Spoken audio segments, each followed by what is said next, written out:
सत साहिब बंदी छोड़ सतगुरु रामपाल जी भगवान की जय हो। परमपिता परमात्मा सारी सृष्टि के रचनहार, कुल मालिक, असंख्य ब्रह्मांडों के स्वामी, जगत गुरु, तीनों लोकों में प्रवेश करके सबका भरण पोषण करने वाले संत शिरोमणि सतगुरु रामपाल जी परमेश्वर जी के चरण कमल में हम सभी सत्सेवक भाई बहनों का कोटि कोटि दंडवत प्रणाम। और लाइव वीडियो देख रहे आप सभी भाई बहनों को सत साहिब।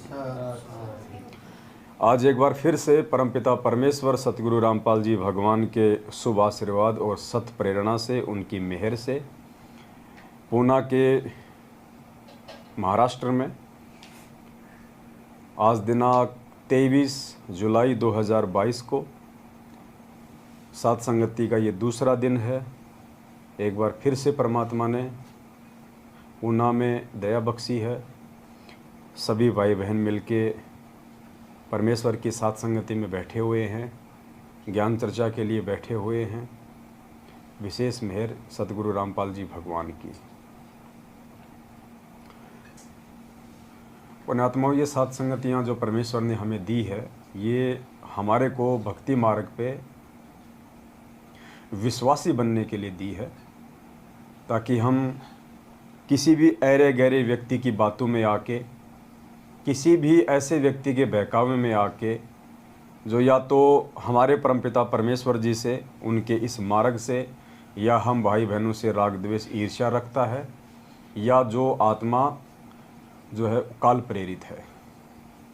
तो परमेश्वर हमारे को इतना दृढ़ विश्वासी बनाना चाहते हैं कि अगर ब्रह्मा विष्णु महेश भी आध्यात्मिक ज्ञान चर्चा के लिए अगर तुम्हारे सामने आ जाए तो भी तुम मार ना खाओ और उनको उल्टा मुंह की खा के जानी पड़े।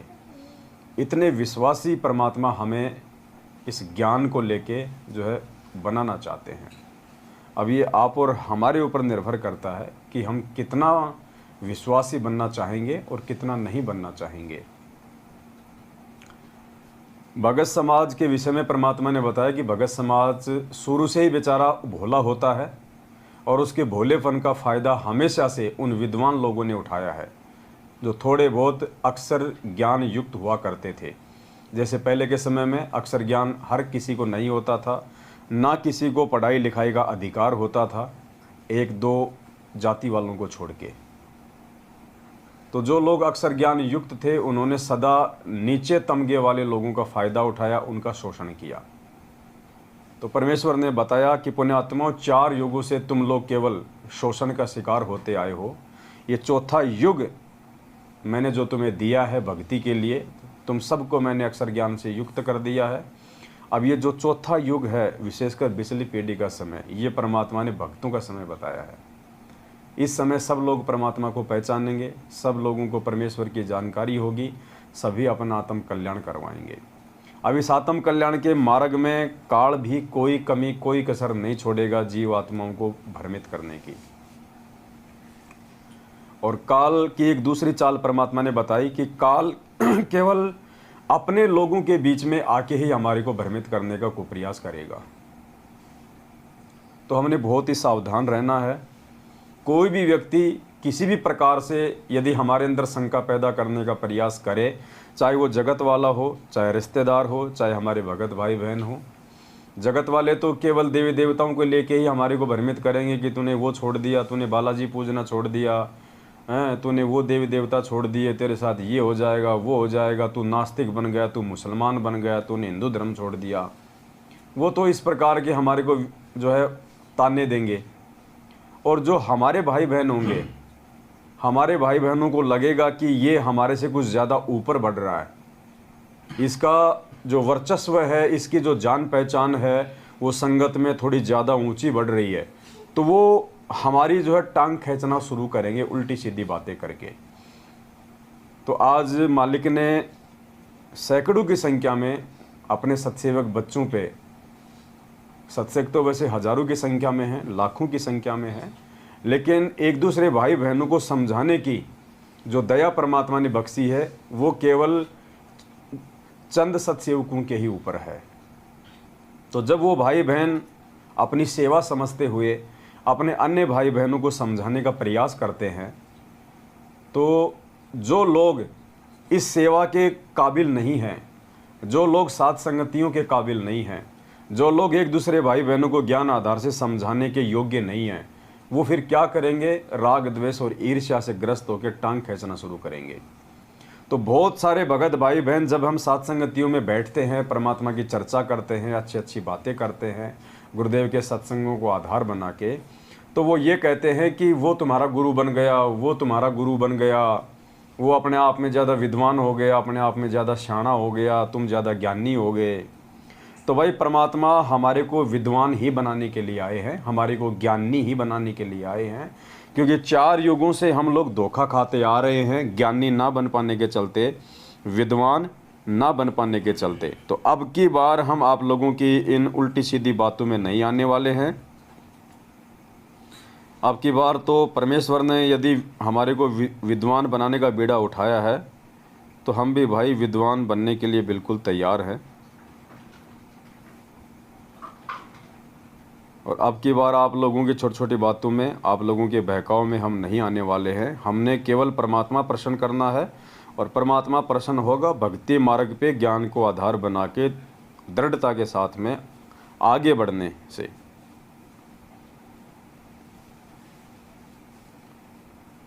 कुछ एक परमात्मा के सत्संग हैं जो हम साथ में लेके चलेंगे।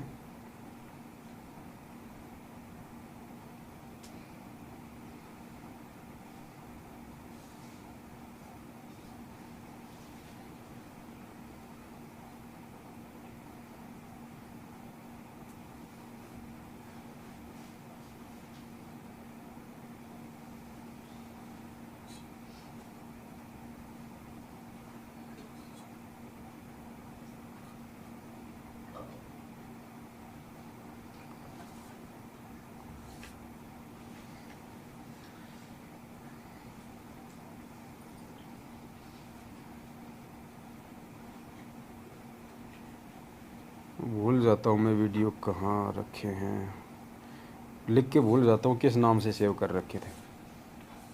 तो कहने का मतलब है परमात्मा जिस मकसद से यहाँ पे आते हैं, परमात्मा उस मकसद को पूरा करवाने के लिए हमारे को विद्वान बनाना चाहते हैं, हमारे को ज्ञानी बनाना चाहते हैं, ताकि हम धोखा ना खा जाएं।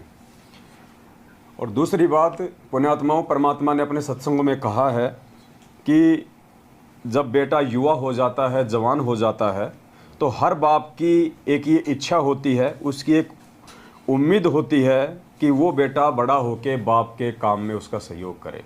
जैसे कोई किसान है तो वो चाहता है कि बेटा जब जवान हो, बड़ा हो, तो उसकी खेती बाड़ी के काम में उसका सहयोग करे। किसी को कोई व्यापार है, कोई बिजनेस है, तो वो यही चाहता है कि मेरा बेटा बड़ा होके मेरे काम धंधे में मेरा हाथ बटाए। अब हम सब के जो पिता हैं आत्मा के, सतगुरु रामपाल जी भगवान, वो यहाँ पे भक्ति रूपी खेती करने के लिए आए हैं, और वो चाहते हैं कि मेरे बच्चे मेरे इस आध्यात्मिक कर्म में वो मेरा सहयोग करें। और पुण्यात्माओं, आज उसी दिशा में परमात्मा अपने सत्सेवक बच्चों को आगे बढ़ा रहे हैं। हम सत्सेवकों ने इस बात को समझ लिया है, हमने जान लिया है, पहचान लिया है कि हमारे जीवन का मकसद क्या है, हमारा भविष्य किस चीज़ में है, हमारा हित किस चीज़ में है, हमारा हानि या हमारा फ़ायदा कौन सी चीज़ में है। तो उसी दिशा में हम परमेश्वर के ज्ञान को आधार बना के आगे बढ़ रहे हैं। टांग खींचने वाले टांग खींचते रहेंगे, लेकिन हमने परमेश्वर के वचनों को आधार बना के ही आगे बढ़ना है। तो परमेश्वर जो चाहते हैं अपने बच्चों से, सत्सेवकों से, उसी दिशा में हम आगे बढ़ रहे हैं। तो सुनिए परमपिता परमेश्वर जी के मुख कमल से। जिस काम को भगवान करना है और वो हमें दे दिया। अब जिस कार्य को बाप करता था और वो बच्चों से कहे कि बेटा अब तुम भी सहयोग दो, तो उन बच्चों का कर्तव्य बनता है अपने पिता के उस काम में सिर धड़की बाजी ला कर सहयोग दें। तो अब आपने भी ये कोशिश करनी चाहिए दास का सहयोग दें। तो पुण्यात्माओं, हमारे परमपिता परमेश्वर का सहयोग हम किस चीज़ में दे सकते हैं? परमात्मा ने यहाँ के कोई पत्थरों की कोई खान का ठेका तो ले नहीं रखा जो हम वहाँ पे पत्थर फोड़ने में उनकी मदद करेंगे। परमात्मा ने कोई जियो के टावर लगाने का ठेका तो ले नहीं रखा जो हम मतलब फिटिंग का काम करेंगे। परमात्मा ने यहाँ पे जीव आत्माओं को काल भगवान के जाल से बाहर निकालने के लिए ज्ञान प्रचार का ठेका ले रखा है। एक दूसरे भाई बहनों को दृढ़ता प्रदान करने का ठेका ले रखा है, आत्माओं को काल भगवान की सूक्ष्म चाल से परिचित करवाने का ठेका ले रखा है, लोगों को भक्ति मार्ग से दृढ़ता के साथ में जोड़ने का ठेका ले रखा है। तो आज हम सभी सत्सेवक भाई बहन उसी दिशा में आगे बढ़ रहे हैं, परमेश्वर के आशीर्वाद से, परमेश्वर के वचनों के अनुसार। एक दूसरे सत्संग में परमात्मा ने और बहुत अच्छी बात बताई है, हम सभी भाई बहन ध्यान से इस सत्संग को सुने। परमात्मा ने कहा कि जब सतगुरु यहाँ पे आता है तो वो भगत को ज्ञान दे दे के उसको अपने जैसा उसको बना लेता है। जो ज्ञान परमात्मा देते हैं आगे चल के उसका भगत भी वही ज्ञान प्रचार करता है, वही बातें भगत समाज के सामने रखता है। और दूसरी बात, परमात्मा के काम में सहयोग करना इसलिए भी आवश्यक है क्योंकि कल को हमारा कोई भी भाई बहन इस ज्ञान को ग्रहण ना करके यदि वो अपना शरीर छोड़ देता है और यदि वो धर्मराज के दरबार में जाता है तो फिर वहाँ पे लेखा जोखा होता है। तो कल को वो जीव सतगुरु को दोषी ना ठहरा दे, वहाँ पे परमात्मा को दोषी ना ठहरा दे कि मेरे को किसी ने बताया नहीं, मेरे को समय रहते किसी ने समझाया नहीं।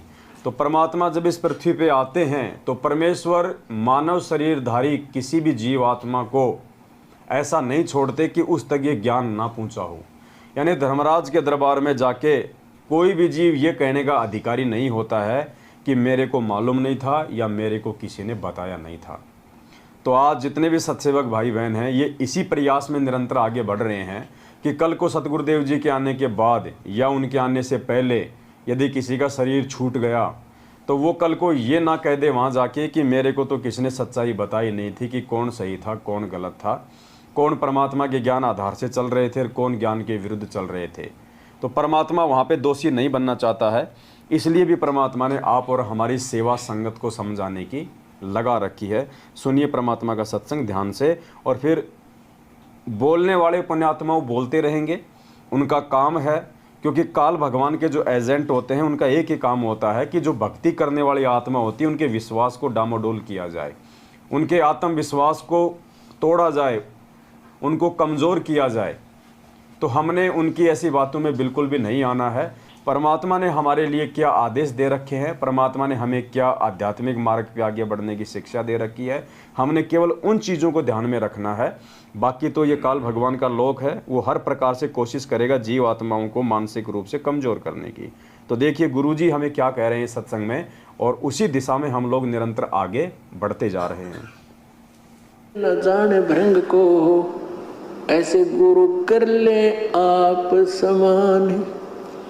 पुण्यात्माओं जैसे दास आपको रह कर ये ज्ञान, गीता और वेदों के श्लोक मंत्र, परमात्मा की महिमा की शब्द साखियाँ आपको बार बार सुना रहा है। कुछ दिनों में आप में भी यही प्रेरणा हो जाएगी। कहते हैं जैसे एक भृंगी कीड़ा होता है, बंबीरी आपने देखी हो गया, भी भी भी भी भी भी करती रहती है। वो क्या करती है, कहीं से कीड़ा उठा लेती है, उस कीट को उठा करके रख लेती है, एक मिट्टी उसके चारों तरफ लगा देती है, उस सुराख रख लेती है, उस सुराख के ऊपर बैठ के वह भी भी भी भी करती रहती है और उस कीट को अपने जैसे स्वभाव वाला बना लेती है। फिर वो कीट भी भृंग बन करके ऐसे भी करता रहता है। तो ये जो ज्ञान है गुरुजी के विषय बता रहे हैं कि सतगुरु जो होगा आपको इस प्रकार ज्ञान देगा और आप जी को ऐसा ज्ञान भर देगा, आप भी फिर अपने बहन भाइयों को, मित्रों को ऐसे भी करना शुरू कर दोगे। ये स्वाभाविक है, क्योंकि इस मार्ग पर आने के बाद अपने मोक्ष की चिंता समाप्त हो जाती है।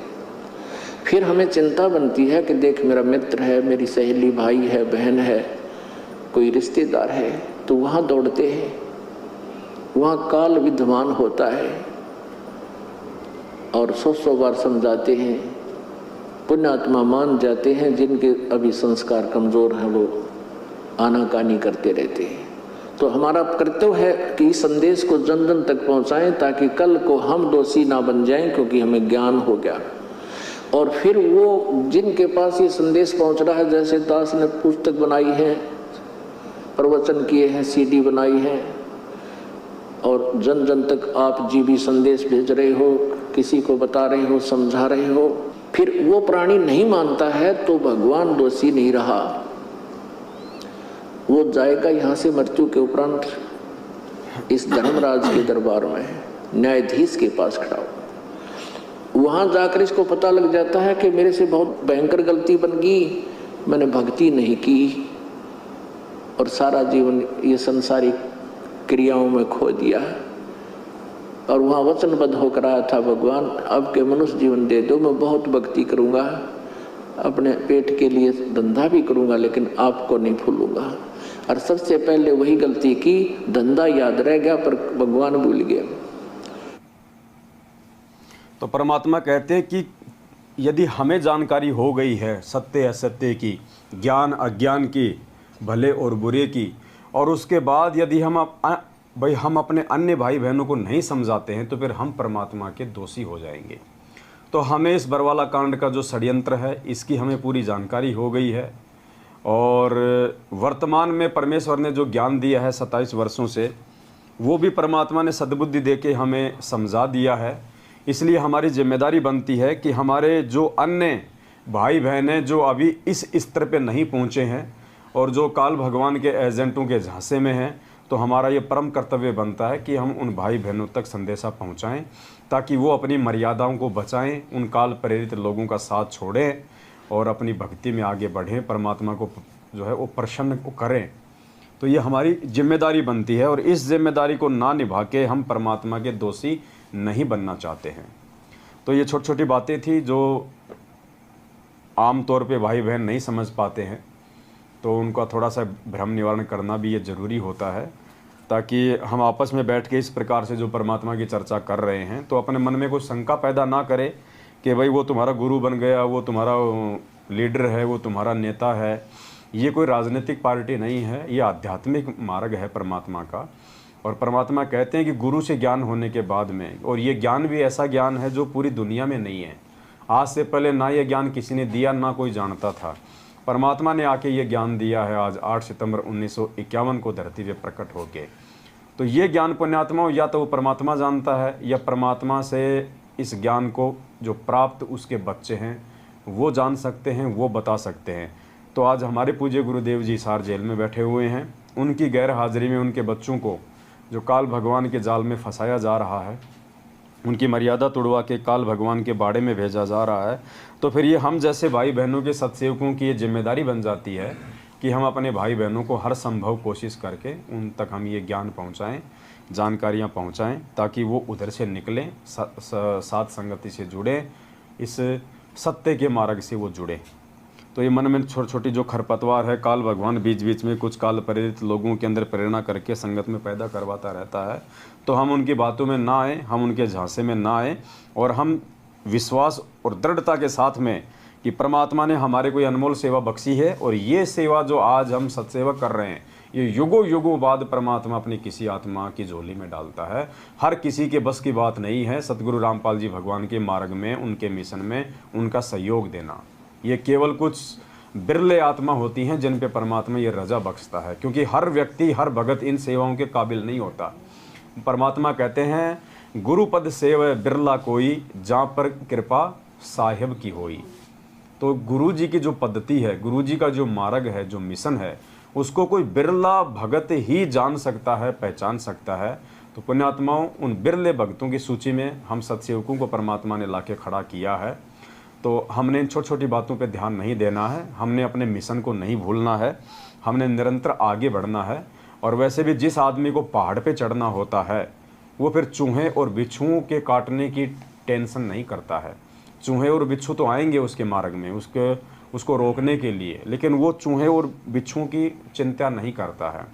तो कुछ एक हमारी संगत वाले ही काल प्रेरित भाई बहन अपनी जो छोटी मोटी अटपट जो फेसबुक पे, व्हाट्सएप पे कमेंट्स वगैरह के माध्यम से, मैसेज वगैरह के माध्यम से जो करते रहते हैं, जो हमारा मनोबल कमज़ोर करने का जो कुप्रयास करने की कोशिश में रहते हैं, हमने ऐसे लोगों से भी सावधान रहना है। और किसी भी अरे गहरे व्यक्ति के कुछ भी बोलने से, कुछ भी कहने से हमने अपने मकसद से पीछे नहीं हटना है।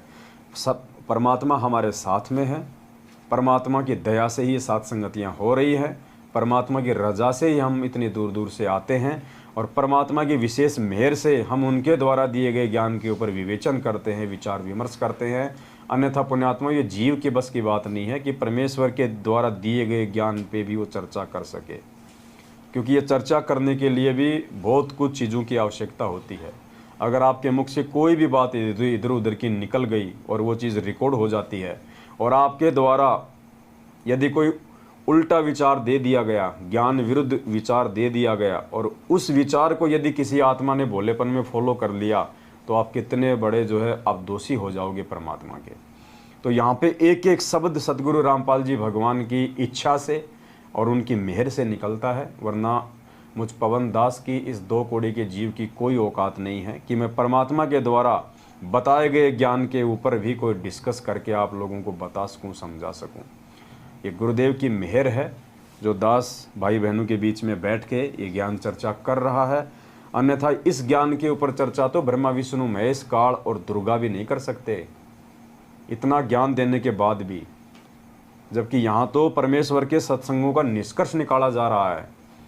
जो बातें परमात्मा ने अभी तक अपने सत्संगों में नहीं बताई, उन बातों को आज उनके इन वचनों को आधार बना के वही परमात्मा हम जैसे 2 कौड़ी के जीवों के मुख से निकलवा रहे हैं।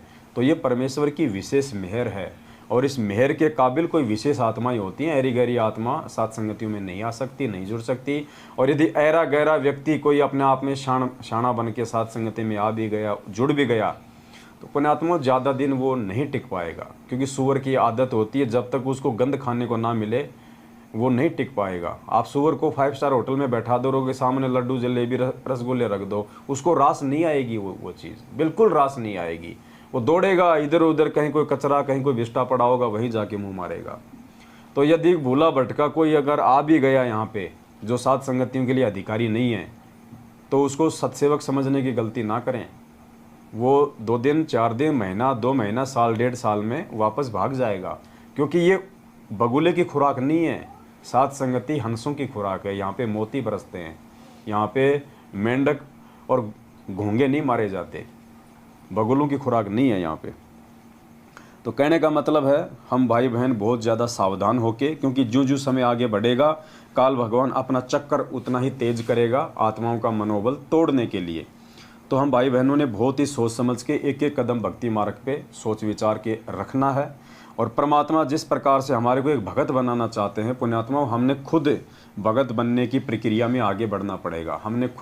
हम ये ना सोचें कि सामने वाला व्यक्ति ही अपने जीवन में परिवर्तन लेके आए, हमने खुद भी अपने जीवन में परिवर्तन लेके आना पड़ेगा। एक भगत के परमात्मा ने क्या लक्षण बताए, कितनी आधीनी, कितनी विनम्रता, कितना एक दूसरे को सुनना और किस प्रकार से सोच समझ के इस मार्ग पे आगे चलना, उस प्रकार से हमने चलना पड़ेगा। अगर हम ऐसे ही आते रहे, मालिक को भोग लगाते रहे, ज्ञान चर्चा होती रही और यदि हमने अपने जीवन में उन चीज़ों को नहीं ढाला, नहीं उतारा, तो कोई फ़ायदा नहीं, उल्टा हम परमात्मा के ही दोषी बन जाएंगे। तो कहने का मतलब है हमने ये नहीं देखना कि वो सतलोक जाएगा कि नहीं जाएगा, वो भगत बनेगा कि नहीं बनेगा, वो भाड़ में जाए, हमें उन चीज़ों से कोई लेना देना नहीं। हमने सबसे पहले अपने आत्म कल्याण की टेंशन होनी चाहिए कि मुझे भगत बनना है, मुझे परमात्मा की मेहर के काबिल बनना है, मुझे अपना आत्म कल्याण करवाना है। तो सबसे पहले हम परमेश्वर की मेहर के काबिल बने। परमात्मा हमारे को जिस कैटेगरी का भगत बनाना चाहते हैं उस कैटेगरी में हम अपने आप को ढालें, उनके वचनों के अनुसार हम परमात्मा को ये भक्ति करके मर्यादा में रह के परमेश्वर को हम प्रसन्न करें। तो लगातार दया हो रही है परमात्मा की। आज 23 जुलाई 2022 को एक बार फिर से महाराष्ट्र के पूना में साथ संगति की मेहर हुई है। और जैसा कि परमात्मा ने हमारे को ये अनमोल पुस्तक दे रखी है मुक्ति बोध, और इसमें इतनी कथाएं हैं, इतने सारे टॉपिक हैं कि हम रोज़ साथ संगति इस पुस्तक को आधार बना के कर सकते हैं। और ऐसे ऐसी बातें इसमें हैं जिनको यदि हम अपने जीवन में ढाल लें तो पुण्यात्मा हमारे को भगत बनने में देरी नहीं लगेगी।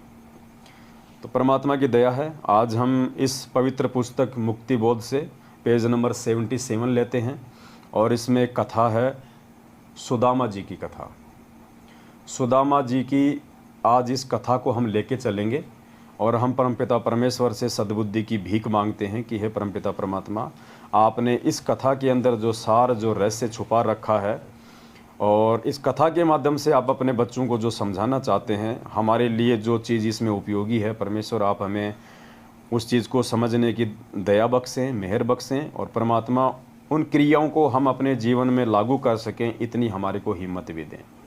तो आज सतगुरु रामपाल जी भगवान के आशीर्वाद से, उनकी मेहर से, हम उन्हीं के द्वारा रचित पुस्तक मुक्ति बोध के पेज नंबर 77 से भगत सुदामा जी की कथा को आधार बना के, और हम अपने जीवन में इस कथा को कितना ढाल सकते हैं, हमारे लिए ये कथा कितनी उपयोगी है, इस बात को हम लेके चलेंगे।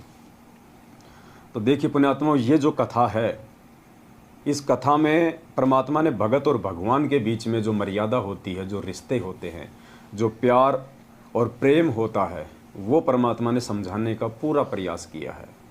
तो हमने बहुत ही सावधानी से एक एक शब्द को सुनना है, और फिर हमने ये निष्कर्ष निकालना है, जब श्री विष्णु के अवतार श्री कृष्ण जी और सुदामा जी, जो ना ही तो श्री कृष्ण जी जो है वो कोई तत्वदर्शी संत थे, ना उनको कोई परमात्मा की जानकारी थी, ना कोई ज्ञान था, ना उनके पास में जन्म और मृत्यु का कोई समाधान था, और उनके जो परम भगत थे सुदामा जी, ना कोई सुदामा जी को ज्ञान था, ना सुदामा जी के पास में कोई मोक्ष मंत्र थे। लेकिन इतना सब कुछ ना होने के बावजूद भी जो चीज़ें हमारे पास में है, क्योंकि हमारे को पूर्ण परमात्मा सतगुरुदेव जी के रूप में उपलब्ध हैं, परमात्मा ने हमारे को पूर्ण ज्ञान दे दिया है, पूर्ण मोक्ष मंत्र दे दिए हैं, सतलोक जाने की पूरी विधि बता दी है। उसके बाद हमें क्या, हमारे पास में अगर कोई चीज़ की कमी रहेगी तो सिर्फ भगतपने की कमी रहेगी। तो जो भगतपना सुदामा जी में था, अगर वो भगतपना, वो भगत के लक्षण, वो अधीनता, वो प्रेम, वो सूझबूझ, यदि सतगुरु रामपाल जी भगवान के शरण में रहते रहते हम ले आएँ अपने जीवन में, तो पुण्यात्माओं गारंटेड हमारा मोक्ष है, कोई रोक नहीं सकता। इसीलिए परमात्मा ने ये अनमोल ग्रंथ और ये कथाएं हमारे को दी हैं, ताकि हम इनसे निष्कर्ष निकालें और उन महात्माओं के जीवन को आधार बना के हम उनके जैसा बनने का हम प्रयास करें। तो जो मौका मोक्ष प्राप्त करने का सुदामा जी के पास में नहीं था, इतने अच्छे साधक होने के बावजूद, पुण्यात्माओं आज वो मौका परमात्मा ने आप और हमें दे दिया है। तो हमने इस कथा से यही निष्कर्ष निकालना है कि भगत होता कैसा है। पेज नंबर 77 मुक्ति बोध।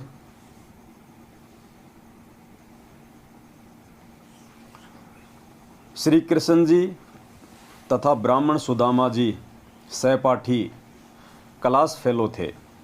शिक्षा काल में दोनों की घनिष्ठ मित्रता थी। शिक्षा उपरांत श्री कृष्ण जी द्वारिका के राजा बने।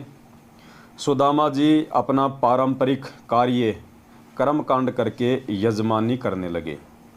वे वास्तव में ब्राह्मण थे, ग्रंथों के ज्ञान के अनुसार अपने जीवन को चलाते थे, परंतु ऋषियों को ही ग्रंथों के गूढ़ रहस्य का ज्ञान नहीं था।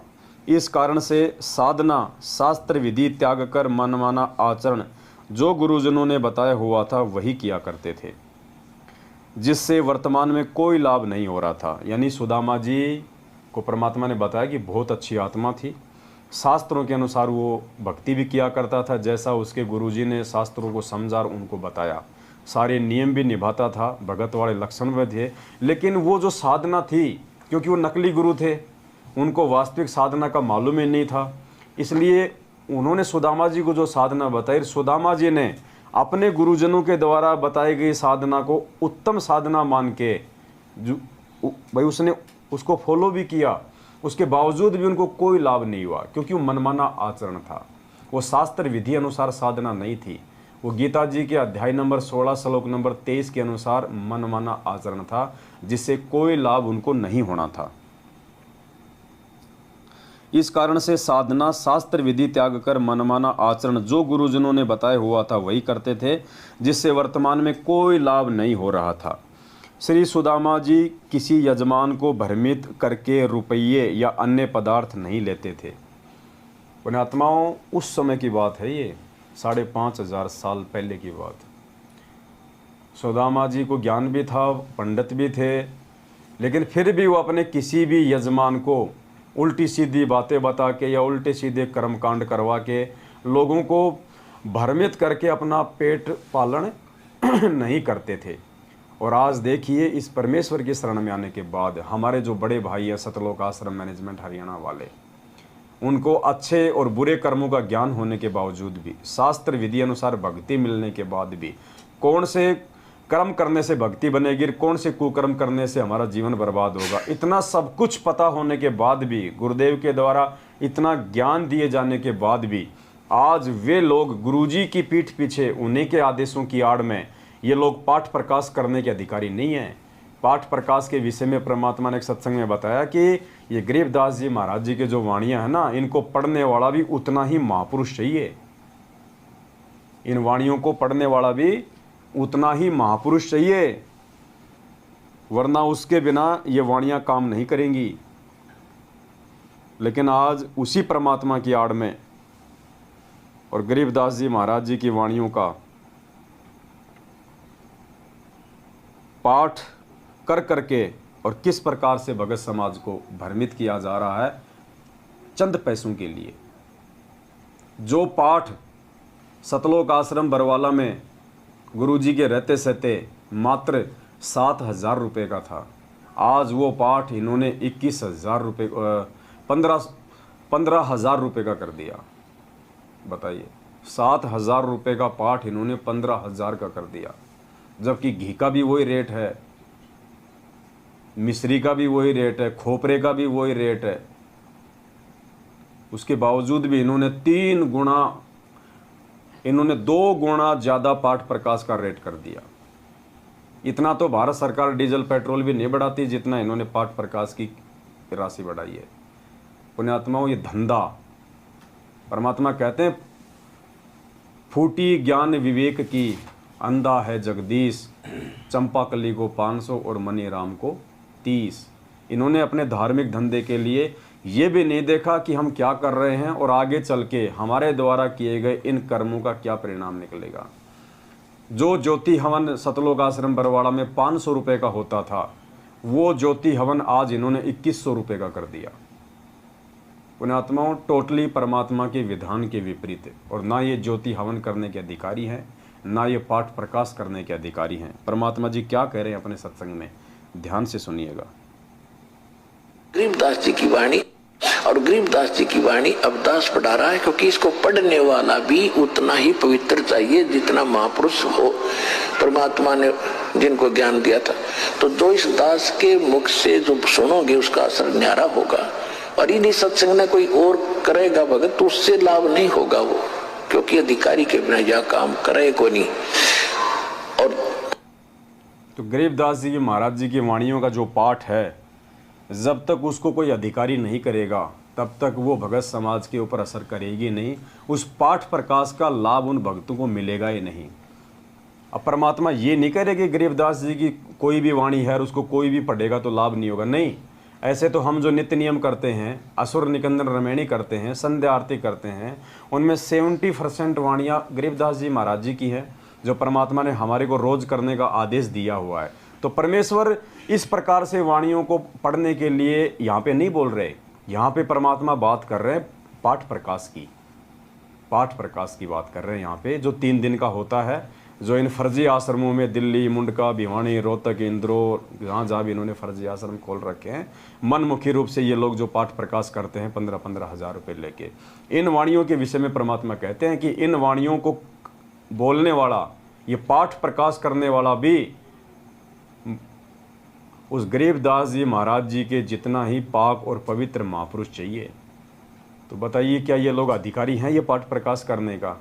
आश्रमों पे तो माता बहनों के नंबर ले लेकर इनकी रिकॉर्डिंग आती रहती है आए दिन।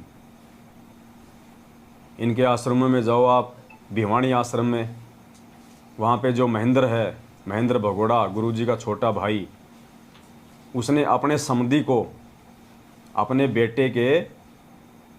बेटे के ससुर को उसने भिवानी आश्रम संभाला रखा है, धर्मपाल को। अब वो धर्मपाल की क्या सोच है, बहनों ने बताया कि एक बार हमारे में से कुछ बहनों को, कुछ वहाँ पे नेपाल की बहन थी जो मुंडका आश्रम में सेवा करती हैं, और कुछ यहाँ की अपने हरियाणा की, तो उन बहनों को मुंडका आश्रम से भिवानी आश्रम में भेज दिया गया।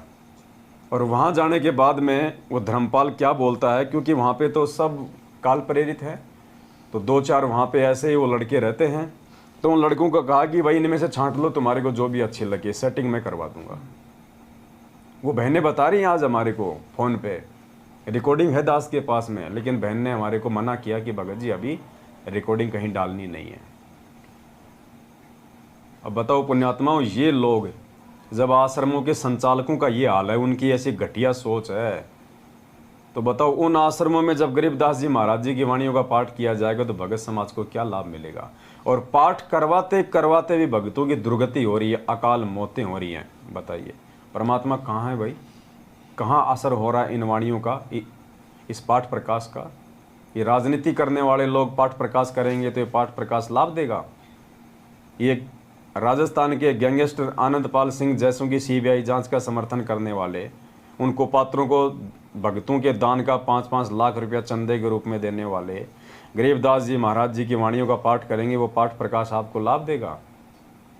तो पुण्यात्माओं जागो, ये समय बार बार नहीं आएगा। परमात्मा हर प्रकार से हमारे को समझाना चाहते हैं। हमने 27 साल से भगवान की बातों को तवज्जो नहीं दी, महत्व नहीं दिया, लेकिन आज इन सात संगतियों के माध्यम से पुण्यात्माओं इन चीज़ों को समझो। परमात्मा का एग्रीमेंट है काल भगवान के साथ में, वरना मालिक तो इतना समर्थ है, 1 सेकंड नहीं लगे उसको सबकी गुद्दी पकड़ के सीधे रास्ते पे ले आए, पूरी दुनिया को चुटकी बजाती। लेकिन वो परमात्मा ने नहीं करना है। अगर वही करना होता तो परमात्मा को इस गंदे लोक में आके 27 साल से दुख क्यों भोगने पड़ते। वो तो सतलोक में बैठा बैठा ही पूरी दुनिया को सद्बुद्धि दे देता, इस मार्ग पर लगा देता। जो परमात्मा सतलोक में बैठा बैठा 21 ब्रह्मांड को विमान की तरह यहाँ भेज सकता है सभी जीवात्माओं सहित, क्या वो परमात्मा सतलोक में बैठा बैठा सभी जीवात्माओं को वापस नहीं ले सकता सतलोक। लेकिन परमात्मा की भी कुछ मर्यादा है, कुछ नियम है, कुछ एग्रीमेंट है काल भगवान के साथ। और काल भगवान ने यही कहा था कि परमात्मा आप नीचे जाओगे, जीवों को अपना ज्ञान दोगे, लेकिन परमात्मा एक मेरे ऊपर मेहर कर देना, जो आपके द्वारा दिए गए ज्ञान को आधार बना के और आपको परमात्मा मान के भक्ति करे, आपकी मर्यादाओं में रहे, उसी आत्मा को यहाँ से लेके जाना, बाकी को मेरे हवाले कर देना। तो परमात्मा ने कहा कि तथास्तु, बाकी मेरे किसी काम के भी नहीं है। जो मेरे द्वारा इतने समझाए जाने के बाद भी अगर उल्टे ही कामों में लिप्त रहेंगे तो वो सतलोक जाने के काबिल नहीं है, वहाँ के लायक नहीं है। ऐसी आत्माएं तेरे अंडर में ही रहेंगी। तो यहाँ पे सुदामा जी के विषय में परमात्मा कह रहे हैं कि सुदामा जी किसी भी जीवात्मा को, किसी भी अपने यजमान को उल्टा सीधा ज्ञान या पूजा पाठ करवा के भ्रमित नहीं करते थे। जो भ्रमणा आज पिछले 7 वर्षों से सतलोक आश्रम मैनेजमेंट हरियाणा ने फैला रखी है। श्री सुदामा जी किसी यजमान को भ्रमित करके रुपये या अन्य पदार्थ नहीं लेते थे। और हमारे लिए भी ये शिक्षा है। हम जितने भी भाई बहनें जो सतगुरु रामपाल जी भगवान के बच्चे हैं, उनके भगत हैं, चाहे सत्सेवक हैं, हमारे को भी पुण्यात्मा अपने जीवन में इसी प्रकार से रहना है। चाहे हमारे को काम धंधे में नुकसान हो, चाहे लाभ हो, चाहे घर में हानि हो, चाहे बरकत हो, हमने अपने स्वार्थों को कभी भी सामने नहीं रखना है, बिल्कुल समाप्त कर देना है। हमने परमात्मा के भरोसे रख के चलना है। हम जिस भी व्यापार में हैं, जिस भी काम धंधे में हैं, जिसके यहाँ भी नौकरी करते हैं, चाहे लाखों रुपया हमारे सामने क्यों ना पड़ा हो, हमने 1 रुपया नहीं उठाना उसमें से। किसी भी प्रकार से उस मालिक के साथ में, उस व्यापार से हमने कोई चिटिंग नहीं करनी, कोई दगाबाजी नहीं करनी, झूठ छल कपट का सारा नहीं लेना हमने, वरना परमात्मा उसी समय हमसे दूर हो जाएगा। उसी समय मर्यादा में रह के भक्ति करते करते भी यदि भगत के ऊपर कोई आपत्ति आती है तो पुण्यात्मा उसी समय दिमाग दौड़ा लेना, ये बात को गांठ बांध लेना। अगर मर्यादा में रहते रहते भी भगत के ऊपर कोई दिक्कत आ रही है तो वो परीक्षा है। परमात्मा चेक करना चाहता है हमारे को कि ये हीरा मेरा जो है कितना पक्का है या इसमें कितनी कमजोरी है, क्योंकि संकट में ही भगत की परीक्षा होगी, तकलीफों में ही भगत की परीक्षा होगी। लोहे का जब कोई औजार लोहार बनाता है, उससे पहले उसको आग में जलाता है, उसको लाल कर देता है, फिर उसके चोट मारता है। उसके बिना उसका वो औजार नहीं बनाया जा सकता जो लोहार बनाना चाहता है। तो हम भाई बहनों के ऊपर भी अगर छोटी मोटी कोई समस्या, कोई दुख तकलीफ आ जाती है भक्ति करते करते भी, तो हमारे को ये विश्वास होना चाहिए कि परमात्मा मेरे साथ में है और ज़रूर मेरा गुरुदेव, मेरा परमात्मा, मेरा भगवान मेरी परीक्षा ले रहा है कि मैं कितना उनको समझ पाया, कितने उनको ज्ञान को समझ पाया हूँ। मान लीजिए किसी के ऊपर कोई आर्थिक समस्या है, कोई पैसे की समस्या है, बच्चों की फीस नहीं भर पा रहा, मकान का किराया नहीं भर पा रहा, गाड़ी की वो किस्त नहीं भर पा रहा, तो उस समय उसकी वो परीक्षा है परमात्मा की तरफ से। अब इसमें एक चीज़ और होगी, ध्यान देना इस बात को। ऐसे समय में जब आपके ऊपर कोई आर्थिक संकट आएगा या वैसे कोई प्रॉब्लम आएगी या कोई शारीरिक कोई प्रॉब्लम है, तो बराबर में वो परमात्मा आपको 2-3 ऑप्शन भी देगा।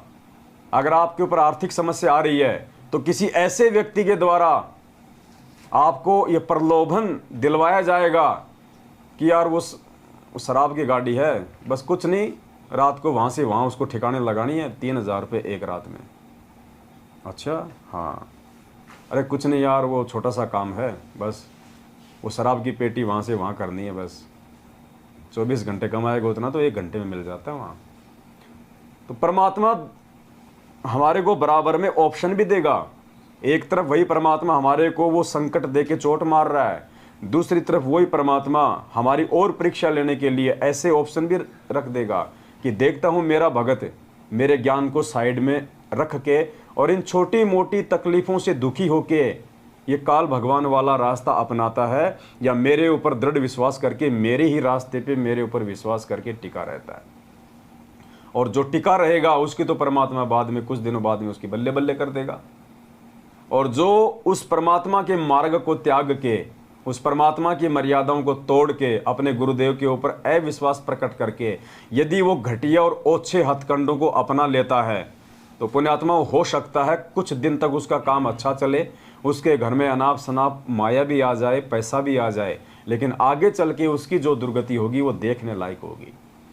तो यदि हम मर्यादा में हैं, भक्ति कर रहे हैं, और ऐसे में यदि छोटी मोटी तकलीफ या परेशानी हमारे ऊपर आ रही है, तो ये भगवान की मेहर समझना कि परमात्मा तेरी परीक्षा ले रहा है। और परमात्मा किसी की परीक्षा लेगा इसका मतलब गुरु जी की नज़र उस भगत पे है।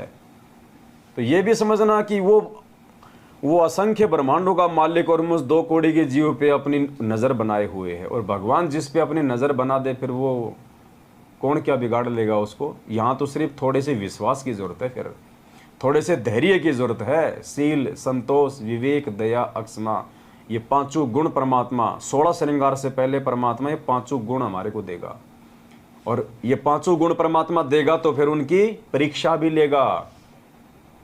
अब टीचर भले बच्चे को LKG में या प्रे में A for Apple, B for ball सिखाता है, फिर वो उसकी परीक्षा भी लेता है, टेस्ट भी लेता है।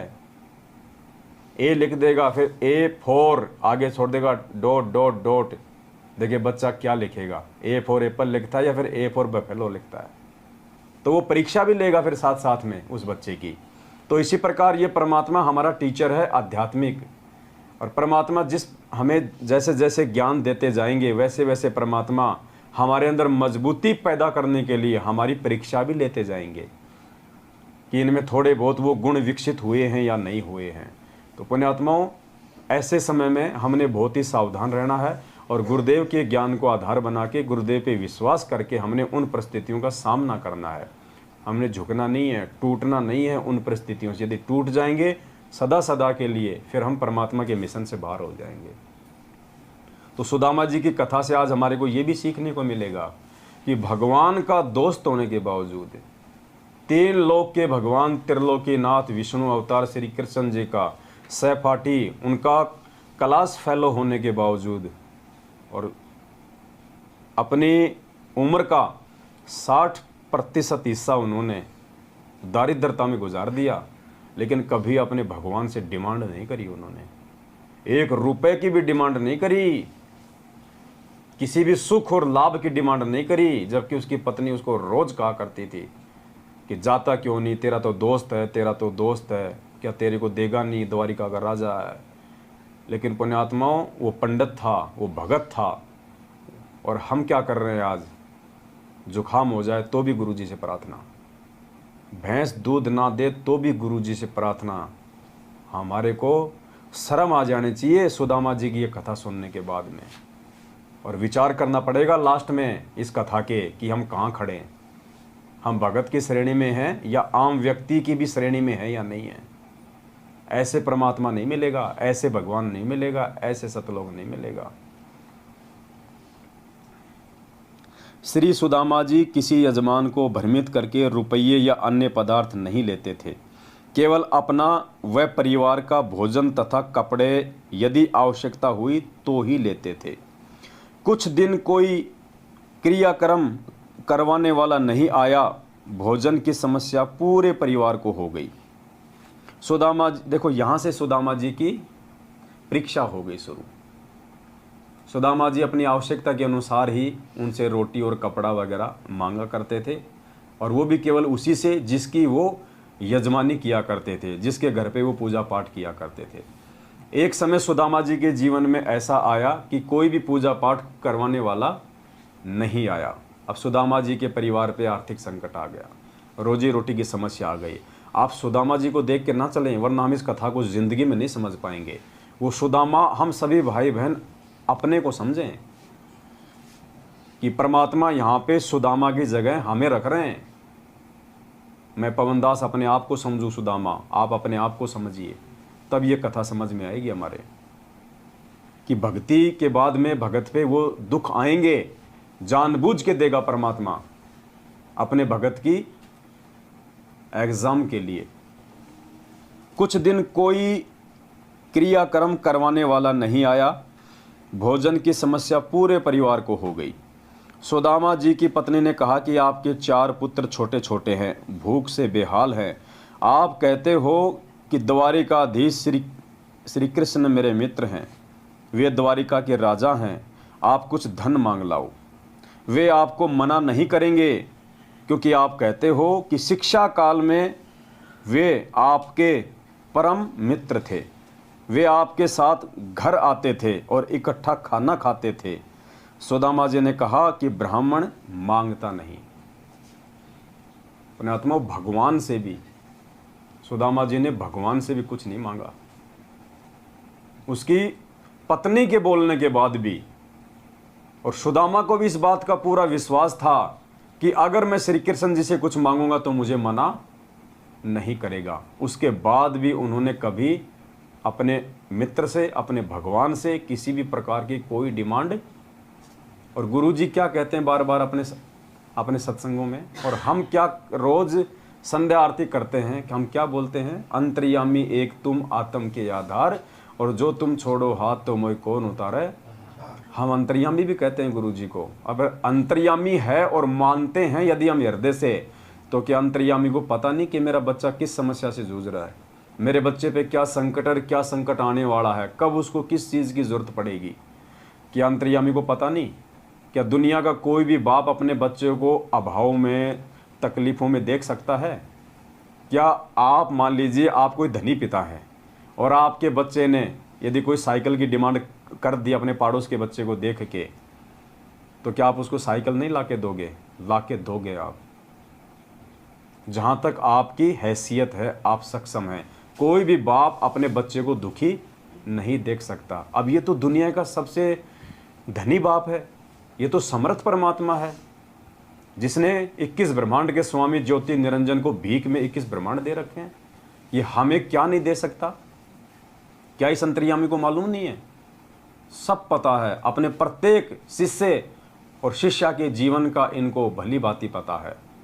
मालिक कहते हैं चीटी पायल बाजे पैर, साहिब सुनता है सब लहर। ये वो अंतर्यामी परमात्मा है जो चीटी के पैर की यदि पायल भी बना दी जाए, परमात्मा कहते हैं पहली बात तो चीटी के पैर की पायल बनना नामुमकिन है, और अगर वो बन गई तो बिल्कुल नॉइजलेस होगी, उसका शोर नहीं हो सकता। कहते हैं ये परमात्मा तो अगर चीटी के पैर में पायल बना के पहना दी जाए तो उसकी आवाज़ को भी सुनता है। उसको कहते हैं अंतर्यामी। ये हमें शिक्षा दे रहे हैं परमात्मा कि तुम्हारे को कितना विश्वास करने की आवश्यकता है मेरे ऊपर, तब जाके तुम भक्ति मार्ग पे आगे टिकोगे।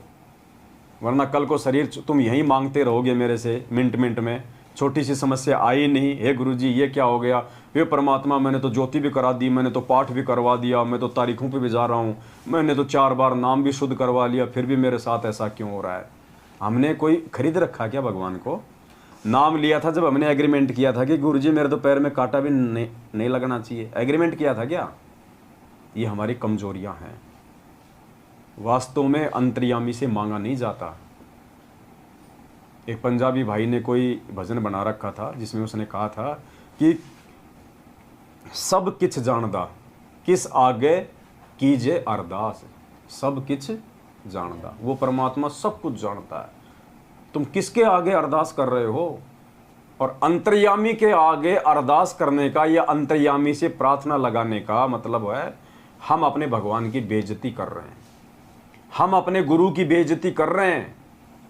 अंतर्यामी से हम मांग रहे हैं, अंतर्यामी को हम बता रहे हैं, जानी जान को हम बता रहे हैं, हमारी हर तकलीफ, हमारे ये जन्म तो छोड़िए, जन्म जन्मांतरों की समस्याओं से, तकलीफों से, कर्म और कुकर्मों से जो परमात्मा अच्छी तरह से वाकिफ है, उस परमात्मा को हम अपनी समस्या बता रहे हैं। ये हम अपने परमात्मा पे अविश्वास प्रकट कर रहे हैं, हम अपने गुरुजी की आंखों के सामने बेइज्जती कर रहे हैं, हम अपने आप को मूर्खता के रूप में उनके सामने पेश कर रहे हैं अंतर्यामी को ये बता के।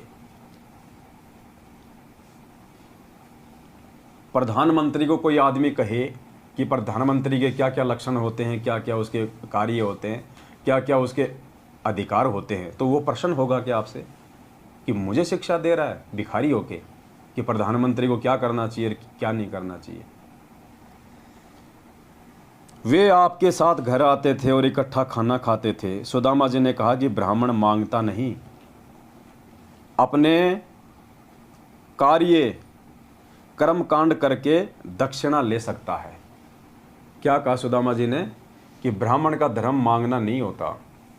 ब्राह्मण का धर्म है कि जो उसने शिक्षा और दीक्षा प्राप्त की है उस आधार से अपनी पूजा पाठ करके अपने यजमान से विधिवत वो कुछ ले सकता है। पुण्यात्माओं, कितनी बड़ी शिक्षा है यहाँ पे। तो भगत का लक्षण भगवान से मांगना नहीं है, भगत का जो कर्म है वो भगवान से मांगना नहीं है। भगत का कर्म है कि भगवान ने हमें जो दीक्षा और जो शिक्षा दी है, जो भक्ति दी है, जो मंत्र, जो आरती दी है, उनको नियम में रह के विधिवत तरीके से पूर्ण करके फिर भगवान उसके प्रतिफल में हमें जो देगा उसको हम ग्रहण करें। और जब हम मर्यादा में रहेंगे, भक्ति करेंगे, तो परमात्मा कौन सी कमी छोड़ेगा? फिर परमात्मा कौन सी कमी छोड़ेगा? मांगने की आवश्यकता नहीं पड़ेगी। यदि हम सही तरीके से भक्ति मार्ग पे चल रहे हैं तो आवश्यकता नहीं पड़ेगी भगत को भगवान से मांगने की। आगे से आगे देगा परमात्मा, रूंगे में देगा। यहाँ के सुख तो परमात्मा ने रूंगे में बताए ना। मालिक कहते हैं ना कि किसान होता है, गेहूं की फसल पैदा करता है, वो केवल अपने खाने के लिए, अपने परिवार के लिए, जीवन रक्षा के लिए, लेकिन पशुओं का चारा तो ऑटोमेटिक हो जाता है। उसने पशुओं के चारे के लिए गेहूं नहीं बोए थे, लेकिन उसका वो बाई प्रोडक्ट है, वो रूंगा है, वो तो देगा ही देगा। तो भक्ति तो हम आत्म कल्याण के लिए कर रहे हैं, जन्म मरण से छुटकारे के लिए कर रहे हैं। और यहाँ की जो सुख सुविधाएं हैं, जो भौतिक सुख सुविधा है, वो तो परमात्मा रूंगे में देगा यदि वास्तव में हमने सही बीज बो रखा है तो, और मर्यादा में रह के यदि हम उसकी देखभाल कर रहे हैं तो। और बीज बो दिया और उसकी कोई मर्यादा की नहीं, उसकी कोई रखवाली की नहीं, तो वो तो आवारा पशु खाएंगे, ना तो बीज बनेगा, ना उसका कोई चारा बनेगा। तो सतगुरु से भक्ति लेके यदि हमने मर्यादा नहीं रखी, पांचों यज्ञ विधिवत नहीं किए, ज्ञान को आधार नहीं बनाया, तो भाई ना तो रूंगा मिलेगा और ना वो जन्म मरण का वो पीछा हमारा कोई वो छूटेगा। तो सुदामा जी ने क्या कहा? इसलिए सुदामा जी ने कहा कि ब्राह्मण मांगता नहीं, अपने कार्य कर्म कांड करके दक्षिणा ले सकता है। श्री कृष्ण मेरे यजमान भी नहीं है। कृष्ण तो मेरा यजमान भी नहीं है जो मैं उससे मांग सकूं या मैं उसकी पूजा पाठ कर सकूं। इसलिए मेरा सिर नीचा हो जाएगा। यदि मित्रता समाप्त करनी हो तो मित्र से कहो कुछ दो। ये गलती सुदामा ब्राह्मण नहीं कर सकता, भूखा मर सकता है। ये शिक्षा है उन भाई बहनों के लिए जो बात बात पे आश्रम के नंबरों पे प्रार्थना लगवा देते हैं। पुण्यात्मा बहुत बड़ा धोखा खा रहे हो, बहुत बड़ा धोखा। इस परमात्मा से मांग के, जो बिना मांगे देता है, उस भगवान से मांग के कितना बड़ा धोखा खा रहे हैं हम। ये काल इसी प्रकार से हमारी मर्यादा तोड़वा रहा है। और तुम मांगते किससे हो? तुम असल में तुम्हें यह भी नहीं पता। तुम भगवान से भी नहीं मांगते। तुमने तो बीच में वो दलाल खड़े कर रखे हैं, एजेंट खड़े कर रखे हैं, तुम तो उन दलालों से मांग रहे हो। आत्मा का परमात्मा से संबंध है, बीच में कोई एजेंट नहीं होता। तुम्हारी प्रार्थना भगवान के पास भी नहीं जाती, बीच में खा जाते हैं कार्ड एजेंट और कह देते हैं गुरु जी का आदेश आ गया, ज्योति करवा दो, गुरु जी का आदेश आ गया, पाठ प्रकाश करवा दो। यानी तुम्हारी मूर्खता का फायदा उठाया जा रहा है। मांगना अगर भगवान से भी प्रार्थना करनी है तो उनके सामने होती है, डायरेक्ट होती है। और अगर आत्मिक रूप से प्रार्थना करनी है तो अपने घर पे बैठ के करो, अपनी अंतरात्मा से, तब वो परमात्मा आपकी प्रार्थना को स्वीकार करता है।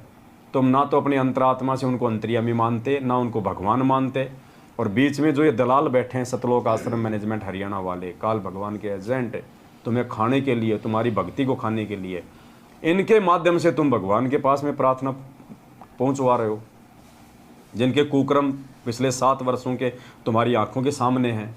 तो एजेंट भी करो तो कोई ढंग के करो, बीच में कोई दलाल भी करो तो कोई ईमानदार करो, जो अपनी दलाली तक ही सीमित रहे। ये तो पूरा का पूरा माल खा रहे हैं। श्री कृष्ण मेरे यजमान भी नहीं है, इसलिए मेरा सिर नीचा हो जाएगा। यदि मित्रता समाप्त करनी हो तो मित्र से कहो कुछ दो। यह गलती सुदामा ब्राह्मण नहीं कर सकता, भूखा मर सकता है। शास्त्रों में लिखा है कि जिसने पूर्व जन्म में दान धर्म नहीं किया वह अगले जन्म में निर्धन रहता है।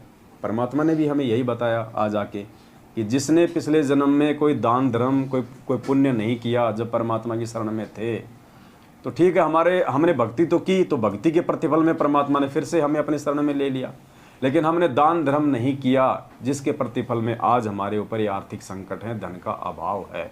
और वो धन का अभाव पूरा करने का जो तरीका भी हमें परमात्मा ने बताया कि आज वर्तमान में सतगुरु की शरण में रह के उनके आदेश अनुसार यदि तू कुछ दान धर्म करेगा, ज्योति पाठ वगैरह यदि अपने सतगुरु से आज्ञा लेके करवाएगा, तो परमात्मा उसके प्रतिफल में तुम्हें उसी जन्म में भी धन देगा। जैसे परमात्मा ने उसी जन्म में द्रौपदी से 9 इंच का साड़ी का टुकड़ा लेके उसी जन्म में परमात्मा ने उसका चीर बढ़ाया था। तो वर्तमान में भी यदि हमारे को भौतिक सुख सुविधा चाहिए, धन चाहिए अपने घर परिवार के गुजारे के लिए, उसका जो तरीका है वो भी परमात्मा ने यही बताया कि अपने सतगुरु को दान धर्म कर विधिवत रूप से। मैंने पूर्व जन्म में कोई दान नहीं किया होगा, इसलिए मैं निर्धन हूँ, मुझे धन नहीं मिल सकता। पत्नी ने 4 पुत्रों को उसके सामने खड़ा कर दिया, जो एक रोटी को एक दूसरे से छीनने की कोशिश कर रहे थे, जो मिश्राणी ने छुपा रखी थी, जो रात को बासी बची थी। बताओ, इतनी दारिद्रता, पुण्यात्मा, ये विचार करने की बात है। इतनी दारिद्रता, रात को 1 रोटी बची और 4 बेटे थे। सुदामा की पत्नी ने उस रोटी को छुपा के रख दिया, जो बासी रोटी थी, 1 दिन पुरानी। सुबह बच्चों के हाथ लग गई तो 4 बच्चे आपस में 1 रोटी के लिए छीना झपटी कर रहे हैं। इतनी दारिद्रता उस परिवार में थी। जब बच्चे 1 रोटी के लिए छीना झपटी कर रहे हैं तो पुण्यात्माओं, सुदामा की पत्नी सुदामा तो क्या खाते होंगे, क्योंकि हर बाप चाहता है, हर माँ चाहती है कि पहले उसके बच्चे का पेट भरे। इतनी दारिद्रता, ये कथा परमात्मा ने ऐसे नहीं लिखी। सुदामा जैसे लाखों भगत हो गए, दुनिया में आए गए, परमात्मा ने अपने हाथ काले नहीं किए लिख के। कुछ विशेष आत्माओं का जो प्रकरण होता है वही परमात्मा अपने सदग्रंथों में अपने हाथ से लिखते हैं। और परमात्मा ने जो सुदामा जी की कथा अपने हाथ से लिखी है तो कोई सामान्य कथा नहीं है, इसमें गहरे रहस्य हैं। यानी परमात्मा यह समझाना चाहते हैं कि नालायकों, विचार करो। आज यदि तुम्हारा जीवन में भक्ति करते करते सुदामा के जितने यदि दुख तकलीफ संकट आ जाए, इतनी दारिद्रता आ जाए, तो जिस प्रकार से सुदामा उस भक्ति पे टिका रहा विश्वास करके, क्या तुम टिकने के काबिल हो? अगर तुम टिकने के काबिल हो तो तुम परमात्मा के सतलोक में जाने के काबिल हो। इतना विश्वास हमारे को हमारे इष्ट पे, हमारे गुरुदेव पे चाहिए। परमात्मा कहते नाम सहित बेवतन भला, जो दर दर मांगे भीखा, और क्या हुआ छत्र की छाया चालय और राजपाट दिल्ली का। गुरुदेव कहते हैं कि इस पूर्ण परमेश्वर का नाम प्राप्त होने के बाद यदि तुम्हारे जीवन में ऐसा कोई दौर आ जाए कि तुम्हारे को 1 रोटी के लिए भीख मांगनी पड़ जाए हाथ में लेके कटोरा, या तुम्हारे को देश निकाला भी दे दिया जाए, तुम्हारे ऊपर कोई भी उल्टा सीधा कोई मुकदमा लगा के झूठा साचा, और यदि नाम तुम्हारे साथ में है परमात्मा का, तो भी तुम अपना शुक्र मनाना कि वो परमात्मा तुम्हारे साथ में है। यानी भगत के ऊपर यदि इतनी बड़ी बाधा भी आ जाए तो भी गुरु जी के कहने का मतलब है उसको अपने आत्मविश्वास को डामाडोल नहीं करना चाहिए, अपने गुरुदेव से जो है विश्वास को नहीं तोड़ना चाहिए। राजा हरिश्चंद्र की तरह अपने सत्य के ऊपर भगत को टिके रहना चाहिए। पुण्यात्माओं, दास को भी अच्छे से पता है और परमात्मा ने भी बोल रखा है। दास यदि आप भाई बहनों के बीच में बैठ के दो शब्द आपको बता रहा है ना, तो ऐसा नहीं है कि दास कोई इन चीज़ों से कोई दूर है। परमात्मा ने वो ट्रेन में वो पंडित वाली जो कथा, जो राम और भरत की जो कथा सुना रहा था ना, दास को अच्छे से पता है। इसलिए दास केवल उतना ही बोलेगा, वही शब्द बोलेगा जो समय आने पे दास उस चीज़ को पार कर सके, उस परीक्षा को दास भी दे सके अपने गुरुदेव के आशीर्वाद से। वरना मुझे ये कथा आप लोगों को सुनाने का कोई अधिकार नहीं है। लेकिन परमात्मा ने इस दो कोटि के जीव को उतनी दृढ़ता दे रखी है कि यदि कोई समय आया इस भक्ति मार्ग में, ऐसा परमात्मा ने यदि कोई परीक्षा ली, तो दास उस परीक्षा को पार करने के लिए तन मन धन से तैयार है। तब दास ये बातें आप भाई बहनों को बोल रहा है, वरना मुझे खाली फोकट में ये बातें बोलने का कोई अधिकार नहीं है। लेकिन परमात्मा ने पहले से हमारे को उस रंग में रंग दिया है कि सुदामा तो क्या, सुदामा से भी अगर ज़्यादा दारिद्रता हमारे अंदर आ जाए तो भी हम आज सतगुरु रामपाल जी भगवान से नाता नहीं तोड़ सकते, अपने प्राण त्याग सकते हैं भूख के मारे। हम इनसे दूर नहीं हो सकते।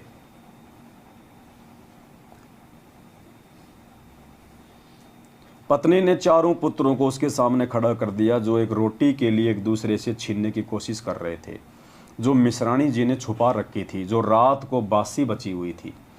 ये सोचा था कि एक का भी पेट नहीं भरेगा, कौन से बच्चे को दूं, क्योंकि माँ बाप के तो सब में बराबर मोह ममता होती है, इसलिए उसने छुपा रखा था। वह एक लड़के के हाथ लग गई थी, उसने अन्य छीना झपटी कर रहे थे। मिश्राणी ने कहा कि आप इन बच्चों के लिए मांग के ले आओ। पर ठीक है, अगर आप अपने लिए नहीं मांगना चाहते तो कम से कम इन बच्चों की हालत देखो। ये तो नहीं देखा जाता हमारे से। इन बच्चों पे थोड़ा सा तरस खा के और कम से कम कुछ धन मांग के ले आओ श्री कृष्ण जी से। मतलब उस काल देखो, यहाँ भी वो भगत था, वो श्री कृष्ण जी की भगत नहीं थी।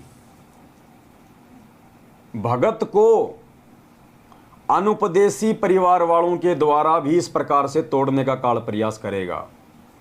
हमने नाम ले लिया, हमारी भक्तमती ने नाम नहीं लिया, माँ ने नाम नहीं लिया, भाई ने नाम नहीं लिया। अब काल क्या करेगा, हमारे को भक्ति क्रियाओं से विचलित करवाने के लिए उन लोगों में प्रेरणा करेगा, क्योंकि वो अनुपदेशी हैं। काल उनके अंदर आके बैठ जाएगा और उनके माध्यम से हमारे को दुखी करेगा, हमारे को वो परेशान करेगा।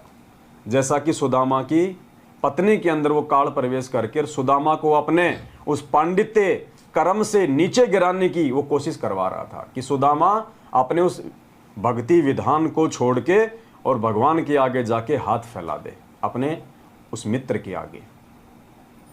पुण्यात्माओं, ये परिस्थितियां गुरुजी समझाना चाहते हैं कि जब तुम भी नाम ले लोगे और तुम भी भक्ति विधान से मेरे मार्ग पे चलोगे मर्यादाओं के साथ, तो तुम्हारे साथ भी ऐसा ही होगा।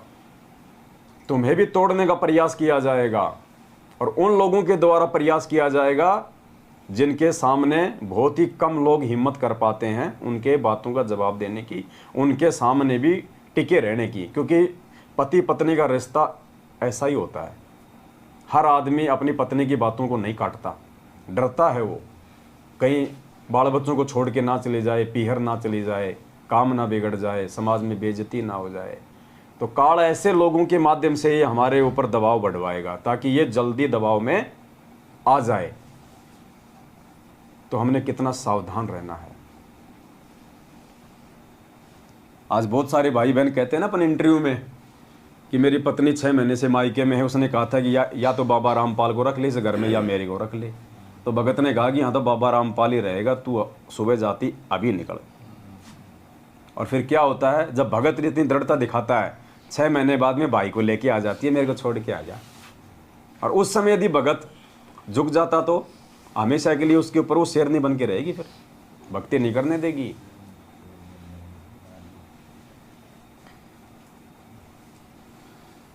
मिश्राणी जी ने कहा कि आप इन बच्चों के लिए मांग लाओ। वह दृश्य देखकर सुदामा एकांत में जाकर परमात्मा से विनती करने लगा तथा आंखों में पानी भराया। हे प्रभु, ये क्या दिन देख रहा हूँ। मुझे पूर्व जन्म में कोई मार्गदर्शक ठीक नहीं मिला, जिस कारण से मैंने दान नहीं किया। हे प्रभु, मुझसे ये भूखे बच्चे देखे नहीं जाते। या तो मुझे मार दो या फिर इन चारों को अपने पास बुला लो। इतने में परमेश्वर कबीर जी, अब देखो पुण्यात्मा, भगत श्री कृष्ण का कौन आया फिर देखो सुदामा के लिए। इतने में परमेश्वर कबीर जी यानी सतगुरु रामपाल जी भगवान जी एक यजमान का रूप धारण करके आए और ढेर सारा सूखा सीधा आटा, चावल, दाल, खांड, घी, नमक, मिर्च, बच्चों के कपड़े देके चले गए। देखो ये परमात्मा कितना दयालु है। जी भगवान की जय। तो पुण्यात्माओं, परमात्मा शिक्षा दे रहा है कि हमारे लिए कौन सी कमी छोड़ देगा। आज वर्तमान समय में जो हम सीधे हम उनके भगत हैं। सुदामा तो काल की भक्ति कर रहा था, फिर भी परमात्मा भक्ति को बनाए रखने के लिए, भक्ति को जीवित रखने के लिए और एक यजमान का रूप धारण करके आया और सुदामा के घर में काफी दिनों का सामान परमात्मा ने रख दिया। भक्ति किसकी कर रहा है, मांगने का वो किससे प्रयास कर रहा है। इसलिए परमात्मा कहते हैं ना, जगत का पेख ना पेख्या और धनी का नाम ना लेख्या।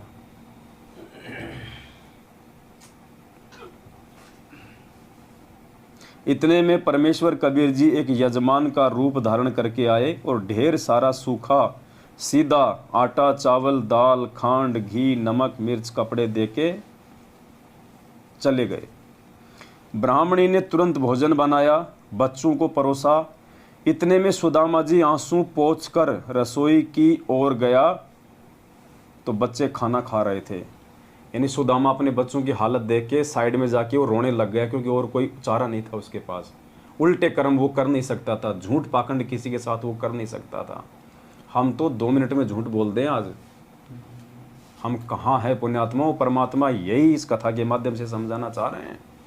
सुदामा उस समय यदि अपने मन में दोष ले आता, यदि कोई झूठ साँच करके कहीं से कुछ लाता, परमात्मा नहीं आता सामान लेके, लेकिन मालिक ने देख ली उसकी दृढ़ता कि मर जाएगा लेकिन ये ओछे हथकंडे नहीं अपनाएगा। और भगवान कितना दयालु होता है। परमात्मा कहते हैं, बाप से ज़्यादा बच्चे माँ को 100 गुना ज़्यादा प्यारे होते हैं, और माँ से भी हजारों गुना ज़्यादा सतगुरु को अपना शिष्य प्यारा होता है। तो भगवान तुरंत आ गया वहाँ पे। इतने में सुदामा जी आंसू पोंछकर रसोई की ओर गया तो बच्चे खाना खा रहे थे। पूछने पर पता चला कि कोई भगत आया था, ये सामान दान कर गया। सुदामा जी ने पूछा कि क्या नाम बताया था। पत्नी ने कहा कि दामोदर नाम बताया था। सुदामा जी ने अपने दिमाग पर जोर दिया तो कोई भी दामोदर नाम का यजमान उनका नहीं था। उस नाम का कोई भी व्यक्ति नगरी में भी नहीं था। उस दिन के अतिरिक्त 3 दिन का राशन पूरे परिवार का था। पत्नी ने फिर आग्रह किया कि आप श्री कृष्ण जी से कुछ मांग कर ले आओ। तो सुदामा जी ने हाँ कर दी। एंड में सुदामा जी ने कहा कि ठीक है, परंतु मन में यही था कि जाकर आ जाऊंगा पर मांगूंगा नहीं। किसी मित्र या रिश्तेदारी में जाते समय उनके लिए घर से कुछ मिठाई बनवाकर ले जाने की परंपरा थी। उसके स्थान पर पत्नी ने 3 मुट्ठी यानी 250 ग्राम चावल भूनकर भगत की चद्दर के पल्ले से बांध दिए। सुदामा जी द्वारिका में तीसरे दिन शाम को पहुंचा। मैले कपड़े, टूटी जूती, एक भिखारी जैसे वेश में श्री कृष्ण जी के राजभवन के सामने द्वार पर जाकर खड़ा हो गया और द्वारपाल से अंदर जाने के लिए आज्ञा चाही। तो द्वारपाल ने परिचय पूछा, कौन हो, क्या नाम है, कहाँ से आए हो, क्या काम है। यह राजा का राजभवन है, आपको किससे मिलना है। सुदामा जी ने अपना परिचय दिया। फिर द्वारपाल ने कहा कि पहले हम महाराज जी से आज्ञा लेकर आएंगे, यदि आज्ञा हुई तो आपको अंदर उनसे मिलवाएंगे। द्वारपाल ने श्री कृष्ण जी को सब पता बताया तो श्री कृष्ण नंगे पैरों सिंहासन छोड़कर दौड़े दौड़े आए। यानी परमात्मा कह रहे हैं कि 3 लोक का भगवान भी अपने भक्तों से, जो उसकी विधिवत भक्ति करता है, उससे इतना प्रेम करता है। नंगे दौड़े भगवान वहां से, श्री कृष्ण जी त्रिलोकीनाथ भगवान विष्णु। पुण्यात्मा, ये परमात्मा कौन सी कमी छोड़ देगा हमारे लिए, लेकिन हमें विश्वास नहीं है। उस श्री कृष्ण जी के भक्तों के काम भी इन्हीं सतगुरु रामपाल जी भगवान ने सारे।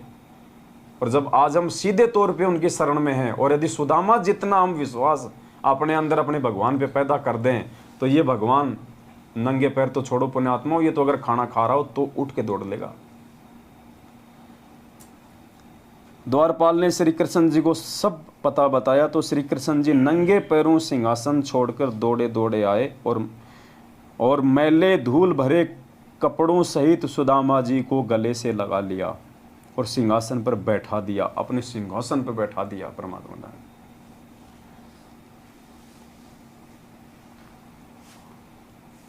अभी खेल पुण्यात्मा कुछ हो रही हैं। श्री कृष्ण जी कहाँ दौड़ लेंगे और कहाँ इस मैले कुचेले को अपने सीने से लगा लेंगे।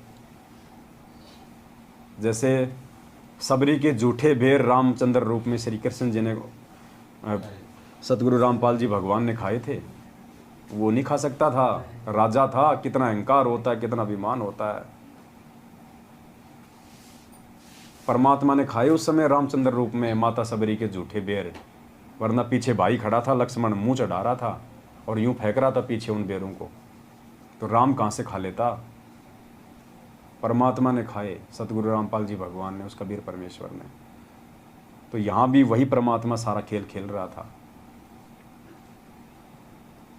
द्वारपाल ने श्री कृष्ण जी को सब बताया तो श्री कृष्ण नंगे पैरों सिंहासन छोड़कर दौड़े दौड़े आए और मैले धूल भरे कपड़ों समेत सुदामा जी को गले से लगा लिया और सिंहासन पर बैठा दिया।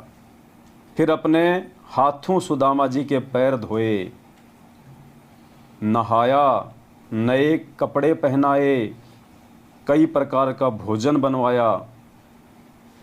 खाने के लिए जो चावल सुदामा जी लाए थे उनको बड़ी रुचि के साथ श्री कृष्ण जी ने खाया। सुदामा जी के खाने के लिए कई प्लेटों में हलवा, खीर, कई सब्जी रोटी सामने रख दी। सुदामा जी को अपने घर का दृश्य याद आया कि आज शाम का खाना भी घर पे नहीं है, बच्चे भूखे बैठे हैं, रो रहे होंगे, माँ रोटी कह रहे होंगे, मैं ये पकवान कैसे खाऊं? यदि नहीं खाऊंगा तो श्री कृष्ण जी को पता चलेगा कि मैं कुछ मांगने आया हूं। मतलब सुदामा ने मतलब इतना वो दिखाया कि कहीं भगवान को भी इस बात का मालूम ना पड़ जाए कि मैं इससे कुछ मतलब मांगने तो नहीं आया हूँ, कहीं इसको मेरी आर्थिक स्थिति का इसको मालूम ना पड़ जाए। और दूसरी तरफ वो खाना उसकी आत्मा भी नहीं मांग रही थी, क्योंकि उधर उसके बच्चे बेचारे कितने भूखे थे।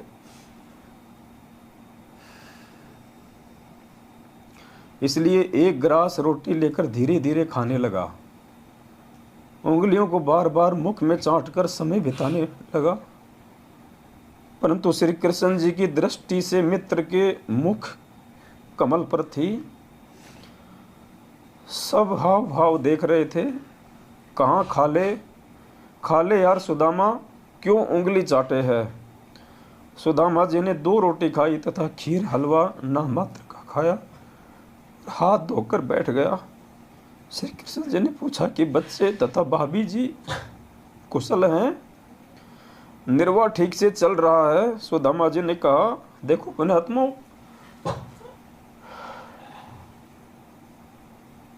हम तो सुदामा के पैर के लायक भी नहीं है, उसके चरणों की धूल भी नहीं है, और बात करते हैं हम सतलोक जाने की। इतने दुख और तकलीफ में होने के बाद भी, और भगवान ने कहा कि सब ठीक ठाक तो है परिवार में। सुदामा क्या कह रहा है, तेरी दया से है भगवान हमको सुख सारा, किसी वस्तु की कमी नहीं, मेरा ठीक चल रहा है गुजारा। और हम पुण्यात्मा बात बात पे जुखाम हो जाती है तो भी अपने गुरुदेव को दुखी करने के लिए कि गुरुजी जुखाम हो गई, प्रार्थना लगवा देते हैं।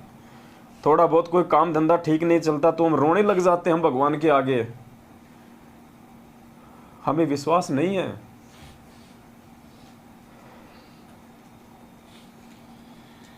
हमारी आदतों को बिगाड़ा जा रहा है काल भगवान के द्वारा, इस मैनेजमेंट वालों को निमित्त बना के हमारी आंखों के सामने हमारे को नंबर दे देंगे कि लगाओ प्रार्थना, लगाओ प्रार्थना।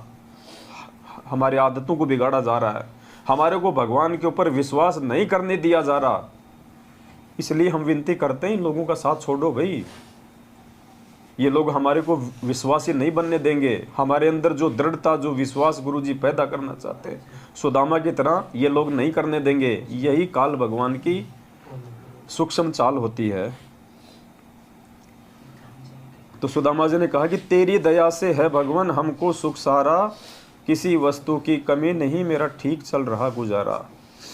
श्री कृष्ण जी तो समझ चुके थे कि यह मर जाएगा पर मांगेगा नहीं। उसी समय सुदामा जी को दूसरे कमरे में विश्राम के लिए निवेदन किया और राज दरबार में जाकर विश्वकर्मा जी को बुलाया, जो मुख्य इंजीनियर था, तथा सुदामा जी का पूरा पता लिखवाकर उसका सुंदर महल बनाने का आदेश दिया।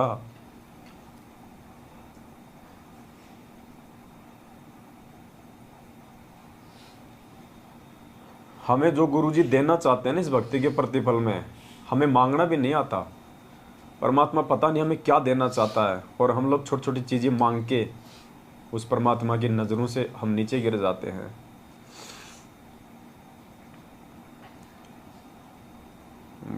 एक समय की बात है, कोई बच्चा अपने पिताजी के साथ में किसी दुकान पे गया, तो उसने कहा कि बेटा टॉफ़ी लेगा? दुकानदार ने कहा। तो बच्चे ने कहा कि हाँ अंकल मैं टॉफ़ी लूँगा। बोला बेटा ले ले, ये डब्बा है, इसमें निकाल ले। बच्चे ने नहीं निकाली। बोला बेटा ले ले इस डब्बे के अंदर। बच्चे ने हाथ आगे नहीं बढ़ाया। तो बोला बेटा तू क्यों नहीं ले रहा? बोले अंकल जी मेरा हाथ बहुत छोटा है, अगर मैं मेरे हाथ से उठाऊंगा तो क्या पता 4 टॉफ़ी आएंगी, 5 टॉफ़ी आएंगी, और आप यदि अपने हाथ से दोगे तो बहुत सारी आएंगी। तो पुण्यात्मा अगर भगवान अगर भगत की भक्ति से प्रसन्न होकर अगर अपनी इच्छा से उसको कुछ देगा, पता नहीं परमात्मा क्या दे दे। और हम नालायक एक कार, एक कोठी, एक मकान, अपने बच्चों की नौकरी मांग मांग के, और जो परमात्मा हमें जो देना चाहता है वास्तव में, हम उससे भी हम दूर हो जाते हैं।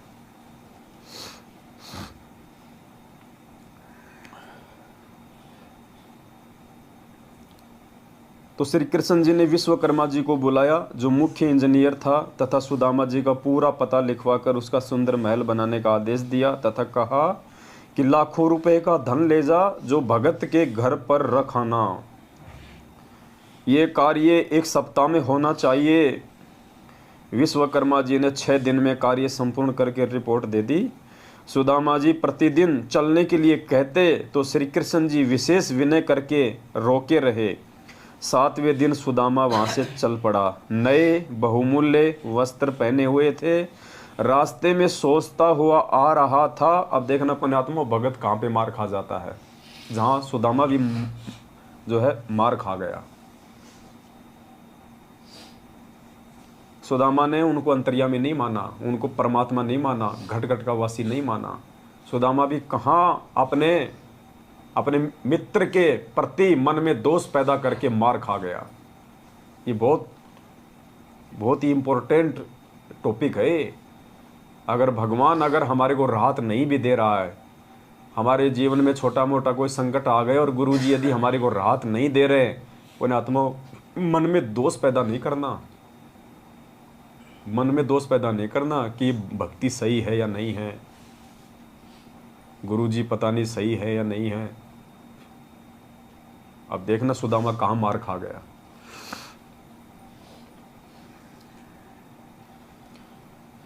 रास्ते में सोचता हुआ आ रहा था कि श्री कृष्ण मेरे से पूछ रहा था कि किसी वस्तु का अभाव तो नहीं है, क्या उसको दिखाई नहीं दे रहा था कि मेरा क्या हाल है?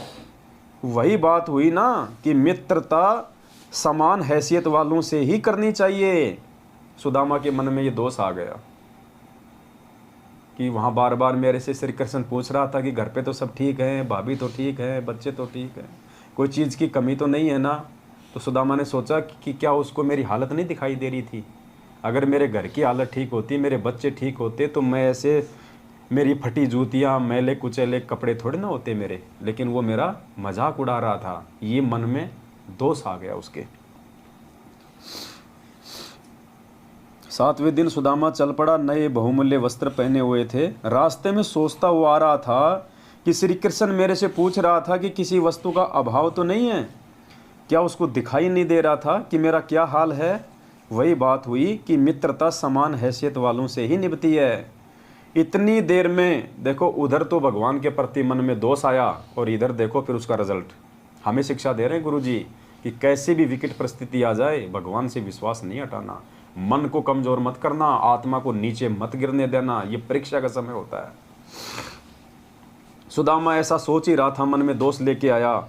इतनी देर में जंगली भीलों ने रास्ता रोक लिया और कहा कि निकाल जो कुछ ले रखा है। सुदामा जी ने कहा कि मेरे पास कुछ नहीं है। भीलों ने तलाशी ली तो कुछ नहीं मिला। सुदामा जी के कीमती धोती कुर्ता छीन ले गए, उसको नंगा छोड़ गए। सुदामा जी को ये सजा अविश्वास की मिली थी। क्या कह रहे हैं गुरुजी? जो कपड़े लत्ते थे ना, वो भी निकलवा ले गए, नंगा, अंडरवियर भी नहीं छोड़ी। और गुरुजी कह रहे हैं कि सुदामा को ये जो सजा मिली थी, ये किस चीज की मिली? अविश्वास की। ये हमें शिक्षा दे रहे हैं गुरुजी कि नाम दीक्षा लेने के बाद अपने भगवान पे अविश्वास नहीं करना बिल्कुल भी, चाहे दुनिया इधर से उधर क्यों ना हो जाए, काल तुम्हें कितना भी तोड़ने मरोड़ने का प्रयास क्यों ना करे, तुम्हारे मन में कितने भी विक्षेप पैदा क्यों ना करे। जैसे अर्जुन और सर्जुन मार खा गए थे भगवान पे अविश्वास करके, भगवान पे शंका करके। जब लोगों ने कहा ना कि तुम कहाँ मर गए थे, यहाँ तो कबीर ने ऐसा कांड कर दिया, बड़े बाजार में बेइज्जती कर दी, हमारे को मुंह दिखाने के लायक नहीं छोड़ा। तो अर्जुन सर्जुन ने पहले तो हिम्मत दिखाई, बड़े नालायको तुम क्या बोल रहे हो, तुम्हारे मुंह में कीड़े पड़ जाने चाहिए, तुम गुरुजी के बारे में ऐसा बोल रहे हो। तो फिर लोगों ने कहा कि तेरे को विश्वास नहीं है क्या, उस वैश्या के घर पे जाके देख ले, वहीं मिलेंगे गुरुजी तेरे को, रोज जाते हैं। तो अर्जुन सर्जुन के मन में क्या आया पता है? उन्होंने बोला भाई अगर आंखों से देख लेंगे तो मानेंगे। वही मार खा गए। वहाँ जाना और गुरुजी को शिक्षा देना तो पुण्यात्मा बहुत दूर की बात है। वो वहीं मार खा गए थे कि अगर आंखों देख लेंगे तो मानेंगे। इसका मतलब उनको विश्वास नहीं था कि गुरुजी ऐसा कर भी सकते हैं। वहीं मार खा गए वो। और वहाँ जाके तो उन्होंने अपने कर्म फोड़े लिए भगवान को शिक्षा देके कि गुरुजी बाहर आपकी बदनामी हो रही है, ये नीच का घर, आपको यहाँ नहीं बैठना चाहिए। तो सुदामा के भी मन में दोष आ गया।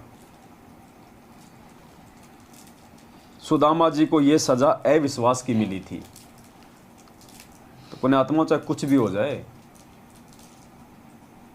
अरे गर्दन कौन सी बड़ी बात है। आज से पहले हमारे असंख्य जन्म हो लिए, हम कोई सुख शांति की मौत तो मुश्किल से 1-2% ही मरे होंगे, बाकी तो हम दुर्घटनाओं में मरे हैं। कोई बीमारी से तड़प तड़प के मरा है, कोई सेना में होगा तो दुश्मन ने उसका गला काट दिया होगा। आजकल तो गोलियों से मार देते हैं, पहले तो चाकू से मारते थे, गले काट दिया करते थे। कितनी बार हम बकरे बने, कसाई ने हमारे वो गले काटे। अरे ये जन्म में भी मर जाएंगे और क्या होगा इससे ज्यादा। मालिक कहते हैं सिर साटे की भक्ति है और कछु नहीं बात, सिर के साटे पाइए अवगत अलखनाथ। और शीश तुम्हारा जाएगा तू कर सतगुरु को दान, मेरा मेरी छोड़ दे यो ही गई मैदान। और गुरु जी कहते हैं करोड़ों शीश तूने दे दिए यम राजा की फेट। फेट यानी वो तो झटके से लेता है, कहीं कोई सैनिक बना के मार देगा लड़ाई में, कहीं कोई बकरा बना के आपका उड़ा देगा गर्दन। फेंट यानी झटके से। तो गुरु जी कहते हैं कि करोड़ों शीश तूने दे दिए यम राजा की फेंट, एक शीश दे के देख ले सतगुरु अपने की भेंट। भेंट यानी प्यार से। ये वर्तमान शीश गुरु जी कह रहे हैं तू अपने गुरु जी के चरणों में रख दे। जो गुरु जी कहें उनके प्रत्येक वचन की पालना करो, प्रत्येक मर्यादा निभाओ, वो होता है शीश देना। गुरु जी ये नहीं करेंगे तू अपने यहाँ से मेरे को दे दे काट के। शीश देने का मतलब है समर्पित हो जाना गुरु जी के प्रति। उनके वचन को तोड़वाने के लिए अगर ब्रह्मा विष्णु महेश भी आ जाए तो भी सामने अड़ जाओ कि बेटा साइड में हो ले, तेरी नहीं चलेगी, ये पिछली पीढ़ी है। और यहाँ हमारे जैसे 2 कोड़ी के हमारे भाई बहन हमारे को 6 महीने में कांग्रेस को वोट डलवा देते हैं, 6 महीने में बीजेपी को डलवा देते हैं, रक्तदान करवा देते हैं, देहदान करवा देते हैं, गुंडों की CBI जांच करवा देते हैं। मिनट मिनट में हमारी मर्यादा तोड़वा रहे हैं। कहाँ हमारे अंदर दृढ़ता है, कहाँ ज्ञान है। तो परमात्मा कहते हैं ये सजा सुदामा जी को अविश्वास की मिली, नंगा करके छोड़ दिया। नंगा करके भगवान ने जो कपड़े पहना के भेजे थे वापस उतरवा लिए भगवान ने। शाम को सूर्य अस्त के बाद अपनी झोपड़ी से थोड़ी दूरी पर अंधेरे में एक पेड़ के नीचे खड़ा होकर देखने लगा कि झोपड़ी किसी ने उखाड़ के फेंक रखी है। उसको नहीं पता था कि भगवान ने यहाँ पे महल खड़ा कर दिया। उसने देखा कि भाई हो सकता है किसी जमींदार ने या किसी व्यक्ति ने तो मेरी झोपड़ी भी उखाड़ के फेंक दी, उसने अपना तो यहाँ पे महल बना के खड़ा कर दिया और दुखी हो गया। उसके स्थान पर आलीशान महल 2 मंजिल बना है। सुदामा जी दुखी हुए कि किसी ने झोपड़ी भी उखाड़ दी और कब्जा करके अपना मकान बना लिया। बच्चे तथा पत्नी पता नहीं कहाँ भूख के मारे डूबकर मर गए होंगे। अब जीवित रहकर भी क्या करना है, मैं भी दरिया में समाधि लेकर जीवन अंत करता हूँ। यदि परिवार जीवित भी होगा तो भूख के मारे तड़फ रहा होगा, मेरे से देखा नहीं जाएगा। वहाँ से ये सोच के चलने लगा था। उसकी पत्नी महल पर खड़ी होकर अपने पति के आने की बाट देख रही थी। ये विचार कर रही थी कि ब्राह्मण जी अपनी झोपड़ी को ना पाकर कुछ बुरी ना सोच लें, इसलिए द्वारिका के रास्ते पर टकटकी लगाए खड़ी थी। उसने उसी समय एक व्यक्ति अंधेरे में खड़ा महसूस हुआ। मिश्राणी शीघ्रता से दीपक लेकर उस ओर चली। सुदामा जी पेड़ की ओट में होकर देखने लगा कि यह स्त्री कौन है। पेड़ की ओट में इसलिए हो गया क्योंकि वो नंगा था, शर्म के मारे पेड़ की ओट में हो गया कि ये औरत कौन है। क्यों, उसने तो अच्छे खासे कपड़े पहन रखे थे, जेवर पहन रखे थे। उसने सोचा मेरी औरत तो हो ही नहीं सकती। मिश्राणी जी शीघ्रता से दीपक लेकर उस ओर चली। सुदामा जी पेड़ की ओट में होकर देखने लगा कि ये स्त्री कौन है, दीपक लेकर कहाँ जाएगी। दीपक की रोशनी में सुदामा ने अपनी पत्नी को पहचान लिया, परंतु महल से आई है, ये क्या माजरा है। सुदामा जी ने कहा कि दीपक बुझाओ, मैं नंगा हूँ। रास्ते में भीलों ने मेरे वस्त्र छीन लिए जो श्री कृष्ण जी ने नए बहुत कीमती बनवाए थे। पंडितानी ने दीपक बुझा दिया। सुदामा ने पूछा कि ये महल किसने बना दिया, अपनी झोपड़ी किसने उखाड़ दी, आप किसके महल से आई हो, नौकरानी का कार्य करने लगी हो क्या। पंडितानी ने कहा कि हे स्वामी, ये महल आपके मित्र श्री कृष्ण जी ने बनवाया है। आपके जाने के चौथे दिन सैकड़ों कारीगर आए, साथ में बैलों पर पत्थर, ईंट, चूना तथा अन्न धन लाद कर लाए। 6 दिन में संपूर्ण करके चले गए। आओ, यह आपका महल है।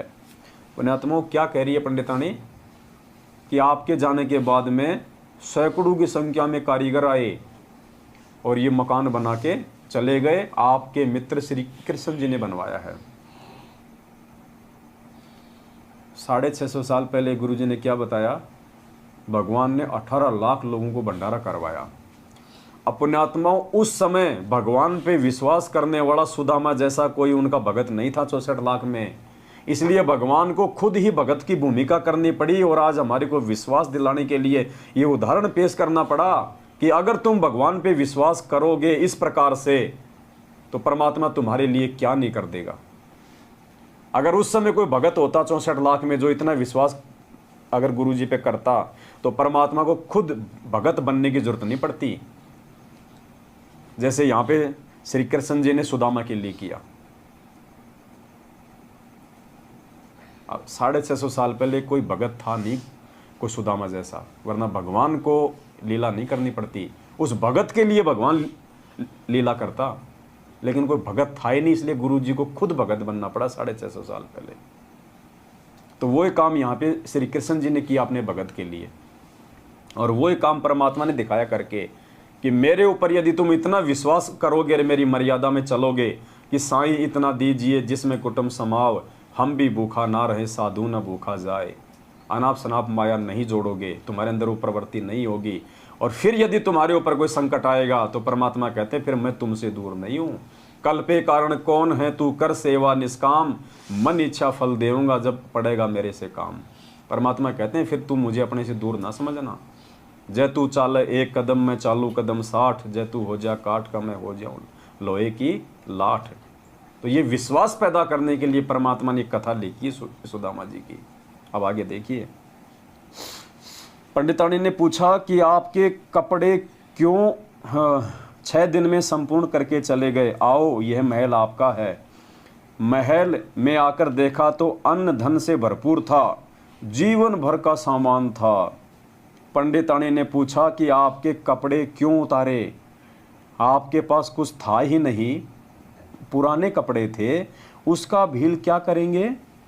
तब सुदामा ने सारी घटना बताई तथा अपने उस घटिया विचार की भी जानकारी दी जो मित्र के प्रति आया था। ये बरवाला कांड के बाद में मैनेजमेंट की उल्टी हरकतों को देख के और गुरुजी में दोष देख के जिन जिन लोगों ने गुरुजी से दूरी बनाई है या गुरुजी के प्रति जिन जिन भक्तों के मन में दोष आया था ना, उन आत्माओं 90% के तो हालत बिल्कुल ख़राब हो चुकी है और बाकी के आने वाले समय में होगी। मर गए लोग अकाल मौत, जिन्होंने गुरुजी में दोष देख के भक्ति को त्याग दिया कि गुरुजी को क्या जरूरत थी स्विमिंग पूल बनाने की।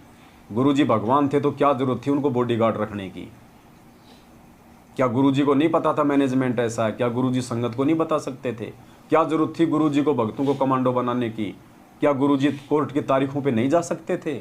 वही अर्जुन सरजुन वाला, वही सेम टू सेम लीला थी ये। कितने लोगों ने अपने कर्म और अपना धर्म बिगाड़ा बरवाला कांड के बाद गुरुजी में दोष देख के, और आज उन दोषियों के वो चमचे बने हुए हैं। तब सुदामा ने सारी घटना बताई तथा अपने उस घटिया विचार की भी जानकारी दी जो मित्र के प्रति आया था। यानी गुरुजी हमें समझाना चाह रहे हैं कि नालायकों, सुदामा के मन में जो विचार आया घटिया और जिसके चलते उसके साथ ऐसा हुआ, तो इस शिक्षा से पहले ही तुम संभल जाना और अपने गुरुजी के प्रति जीवन में कभी किसी भी अरे गहरे व्यक्ति के कहने पे दोष पैदा मत करना। हम हिसार जाते थे तारीखों पे, ट्रेन में पता नहीं कितने लोग मिलते थे हमारे को, और रामपाल के चेले, हम आरती करते थे अपनी, मालूम हो ही जाता था। अरे भाई कि जाओ हो, अरे मैं जानू हूँ मेरे गांव का है, मेरा खेत और उसका खेत बराबर में है, बीड़ियाँ का सुट्टे मारा करता। अब बन गया वो साधु। कोई कहता अरे मैं और वो दोनों एक ही बैच में काम करते थे, मैं भी उसी डिपार्टमेंट में था, मन अच्छे से पता उसके बारे में। थमकित बाबा के चक्कर में आके थम पागल हो गए। अब जो मंद बुद्धि होगा वो तो सोचेगा यार गुरुजी के गांव का है, दोनों के खेत बराबर में है, यार ये तो झूठ क्यों बोलेगा, बस वहीं मर गए। यार इसने तो गुरुजी के साथ में नौकरी की है, इसका क्या फ़ायदा झूठ बोल के, ये जो कह रहा है सही कह रहा होगा, वहीं मर गए। ये सोचना चाहिए कि ये जो कह रहा है ना, ये कह नहीं रहा, काल इससे कहलवा रहा है मुझे भगवान से दूर करने के लिए। पुण्यात्मा, तब हम इस भक्ति मार्ग पे टिक पाएंगे। इतना विश्वास जब अपने इष्ट पे, अपने गुरु भगवान पे होगा। तब सुदामा जी ने सारी घटना बताई तथा अपने उस घटिया विचार की भी जानकारी दी जो मित्र के प्रति आया था कि मेरे से श्री कृष्ण पूछ रहा था कि घर में किसी वस्तु की कमी तो नहीं है, गुजारा ठीक चल रहा है क्या? मैंने कह दिया था कि आपकी कृपा से सब कुशल है, किसी वस्तु की कमी नहीं है, निर्वाह ठीक चल रहा है। पत्नी ने कहा कि आप कहाँ मांगने वाले हो, वे तो अंतर्यामी है, सब जान गए थे। सुदामा जी ने कहा कि सब जान गए थे, इसीलिए तो मेरे वस्त्र भी छिनवा दिए। कि मेरे अंदर जो घटिया विचार आया था उसको भी तो जान गया फिर वो अंतर्यामी, इसीलिए तो छिनवा दिए मेरे वस्त्र, मेरे उस दोष को देख के। बाद में समझ में आ गई सुदामा के कि हाँ भाई अंतर्यामी तो था, और अंतर्यामी था इसीलिए उसने मेरे कपड़े भी छिनवा दिए। ये शिक्षा गुरुजी हमें दे रहे हैं कि इतना सा भी दोष अगर आ गया मेरे प्रति, क्या हाल होगा तुम्हारा। वे तो अंतर्यामी हैं, सब जान गए थे। सुदामा जी ने कहा कि सब जान गए थे, इसीलिए तो मेरे वस्त्र भी छिनवा दिए।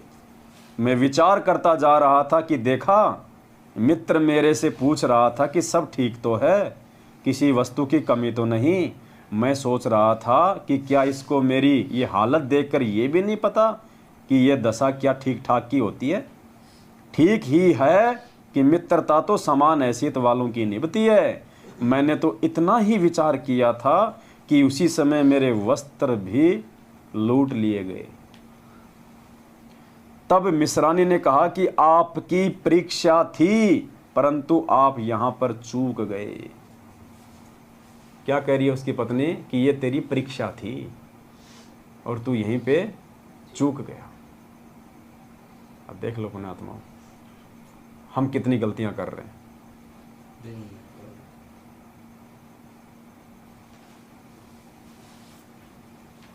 उसी का झटका आपको दिया।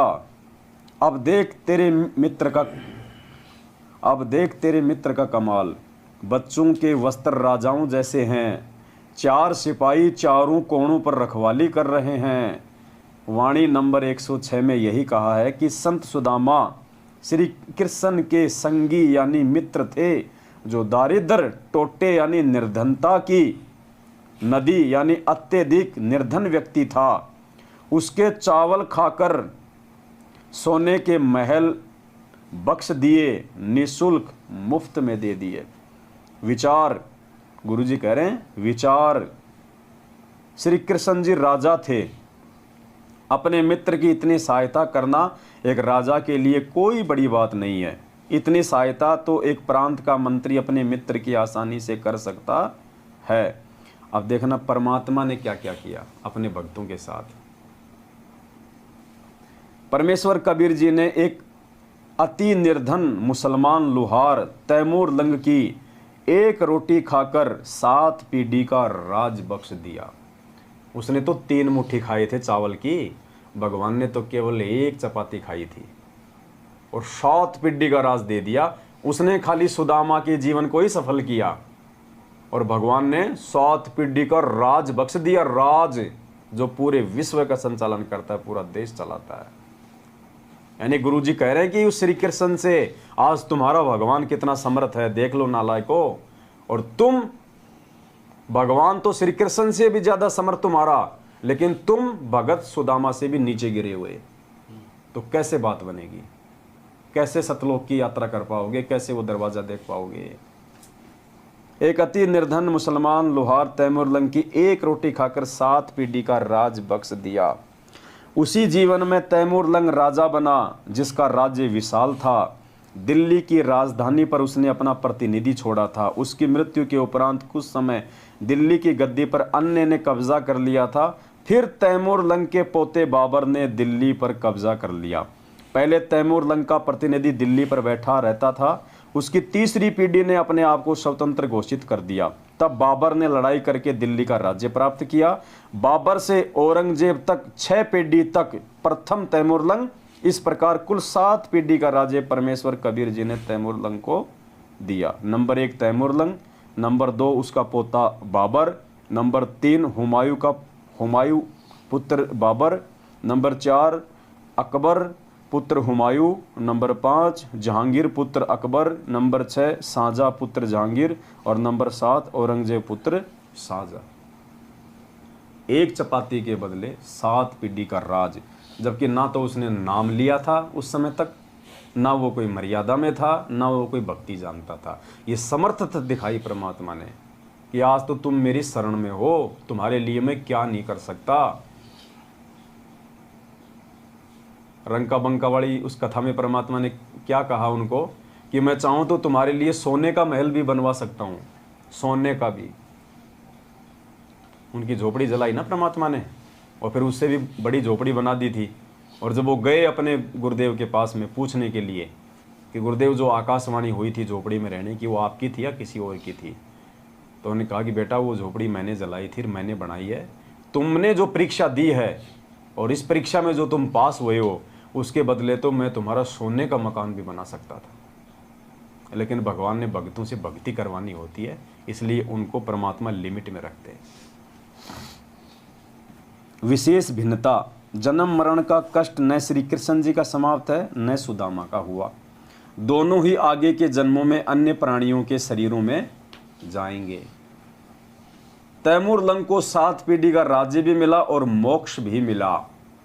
अब देखो पुण्यात्माओं, क्या आज तक कभी गुरुजी ने किसी सत्संग में कहा कि तैमूर लंग का मोक्ष हो गया, वो सतलोक चला गया? वो तो भक्ति युग था ही नहीं। उस समय तो प्रथम मंत्र भी भगवान ने किसी को पूरा नहीं दिया। 1392 में परमात्मा ने प्रकट होकर उसको नाम दिया था, जबकि काशी में 1398 में आया था, 6 साल बाद। अपने काशी में प्रकट होने के 6 साल पहले ही परमात्मा तैमूर लंग को मिला था, 1392 में। और क्या लिख रहे हैं गुरु जी? तैमूर लंग को 7 पीढ़ी का राज्य भी मिला और मोक्ष भी मिला। मोक्ष, अब देखो, अब गुरु जी तो नानक जी के आगे भी लिख देते हैं कि नानक जी का मोक्ष हो गया। अब नानक जी का मोक्ष हुआ मान लेना, अगर आपकी आत्मा गवाह दे दे कि तैमूर लंग का भी मोक्ष हो गया होगा। राज्य में मोक्ष नहीं होता, और तैमूर लंग का उस समय कहां से मोक्ष हो जाएगा? लेकिन मोक्ष का मतलब ये नहीं कि वो सतलोक बैठ गया।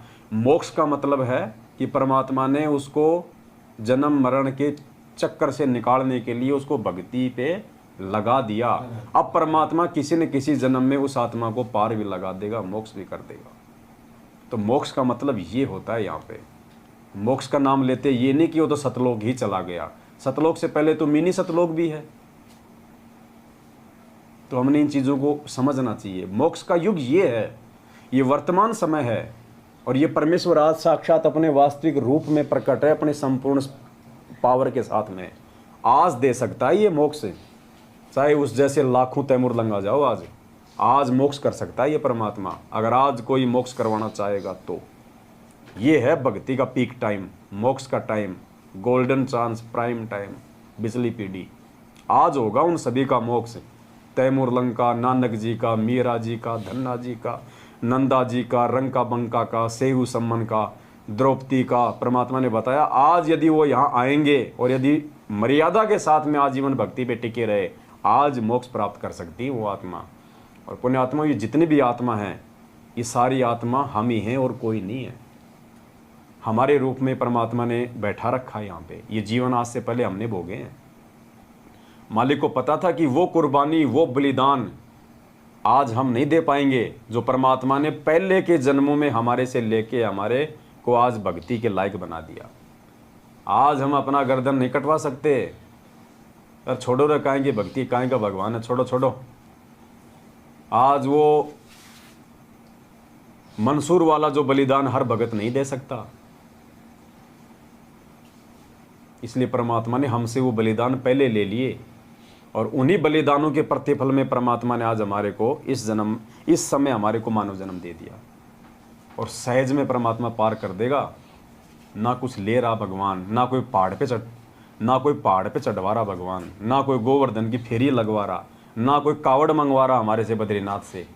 इतनी सहज भक्ति, ये बैठ के मर्यादा में रह के ये माड़ा भी नहीं होती हमसे। सोचो पुण्यात्मा, हम कैसे फिर अपना बेड़ा पार करवाएंगे? हमें तो कुर्बान हो जाना चाहिए परमात्मा पे।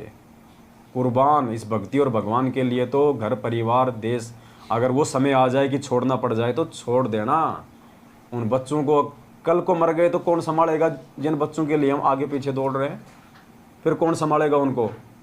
और हमारी आंखों के सामने छोटे छोटे बच्चों को छोड़ के लोग एक्सीडेंट में मर जाते, उन परिवारों को कौन संभाल रहा है भाई? इन चीज़ों से हमारे को विचार करना चाहिए। सबको चूगा पानी परमात्मा देता है।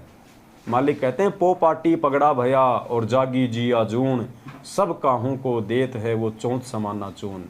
वो परमात्मा चीटी को कण और हाथी को मण देता है। हमारा पेट नहीं भरेगा क्या?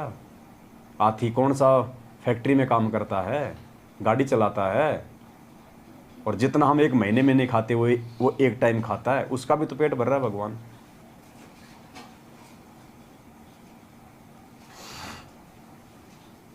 तैमूर लंग को 7 पीढ़ी का राज्य भी मिला और मोक्ष भी मिला। सहायता में इतना अंतर समझें, जैसे सहायता तो एक प्रांत का मंत्री करे, दूसरा देश का प्रधानमंत्री करे। कबीर जी यानी सतपुरुष को प्रधानमंत्री जानो, और श्री कृष्ण विष्णु जी को प्रांत का एक मंत्री जानो। फिर भी बात भक्ति की चल रही है तो कबीर जी ने कहा है कि कबीर जो जाकी शरणा बसे ताको ताकी लाज, जल स्यो ही मछली चढ़े और बह जाते गजराज। तो पुण्यात्माओं, ये अनमोल समय परमपिता परमेश्वर ने जो पिछली पीढ़ी का बक्सा है आप और हमारे ऊपर, इस समय की महिमा का, इस समय की कीमत का कोई अंदाज़ा नहीं लगाया जा सकता। यानी हम अपने शब्दों में बयान नहीं कर सकते कि परमात्मा ने कितना बड़ा एक महायोग बैठाया है, कितना बड़ा। चारों युगों में ये एक कलयुग, और कलयुग में भी बिचली पीढ़ी, और बिचली पीढ़ी में भी उस समय हमारा जन्म जब भगवान साक्षात धरती पे प्रकट, और फिर 8.5 अरब की जनसंख्या में से मुश्किल से 1% भी आज उनकी शरण में नहीं है। 20 लाख लोग, यदि आप 8.5 अरब की जनसंख्या में से रेशियो निकालो, आपको आधा प्रतिशत भी नहीं दिखाई देंगे।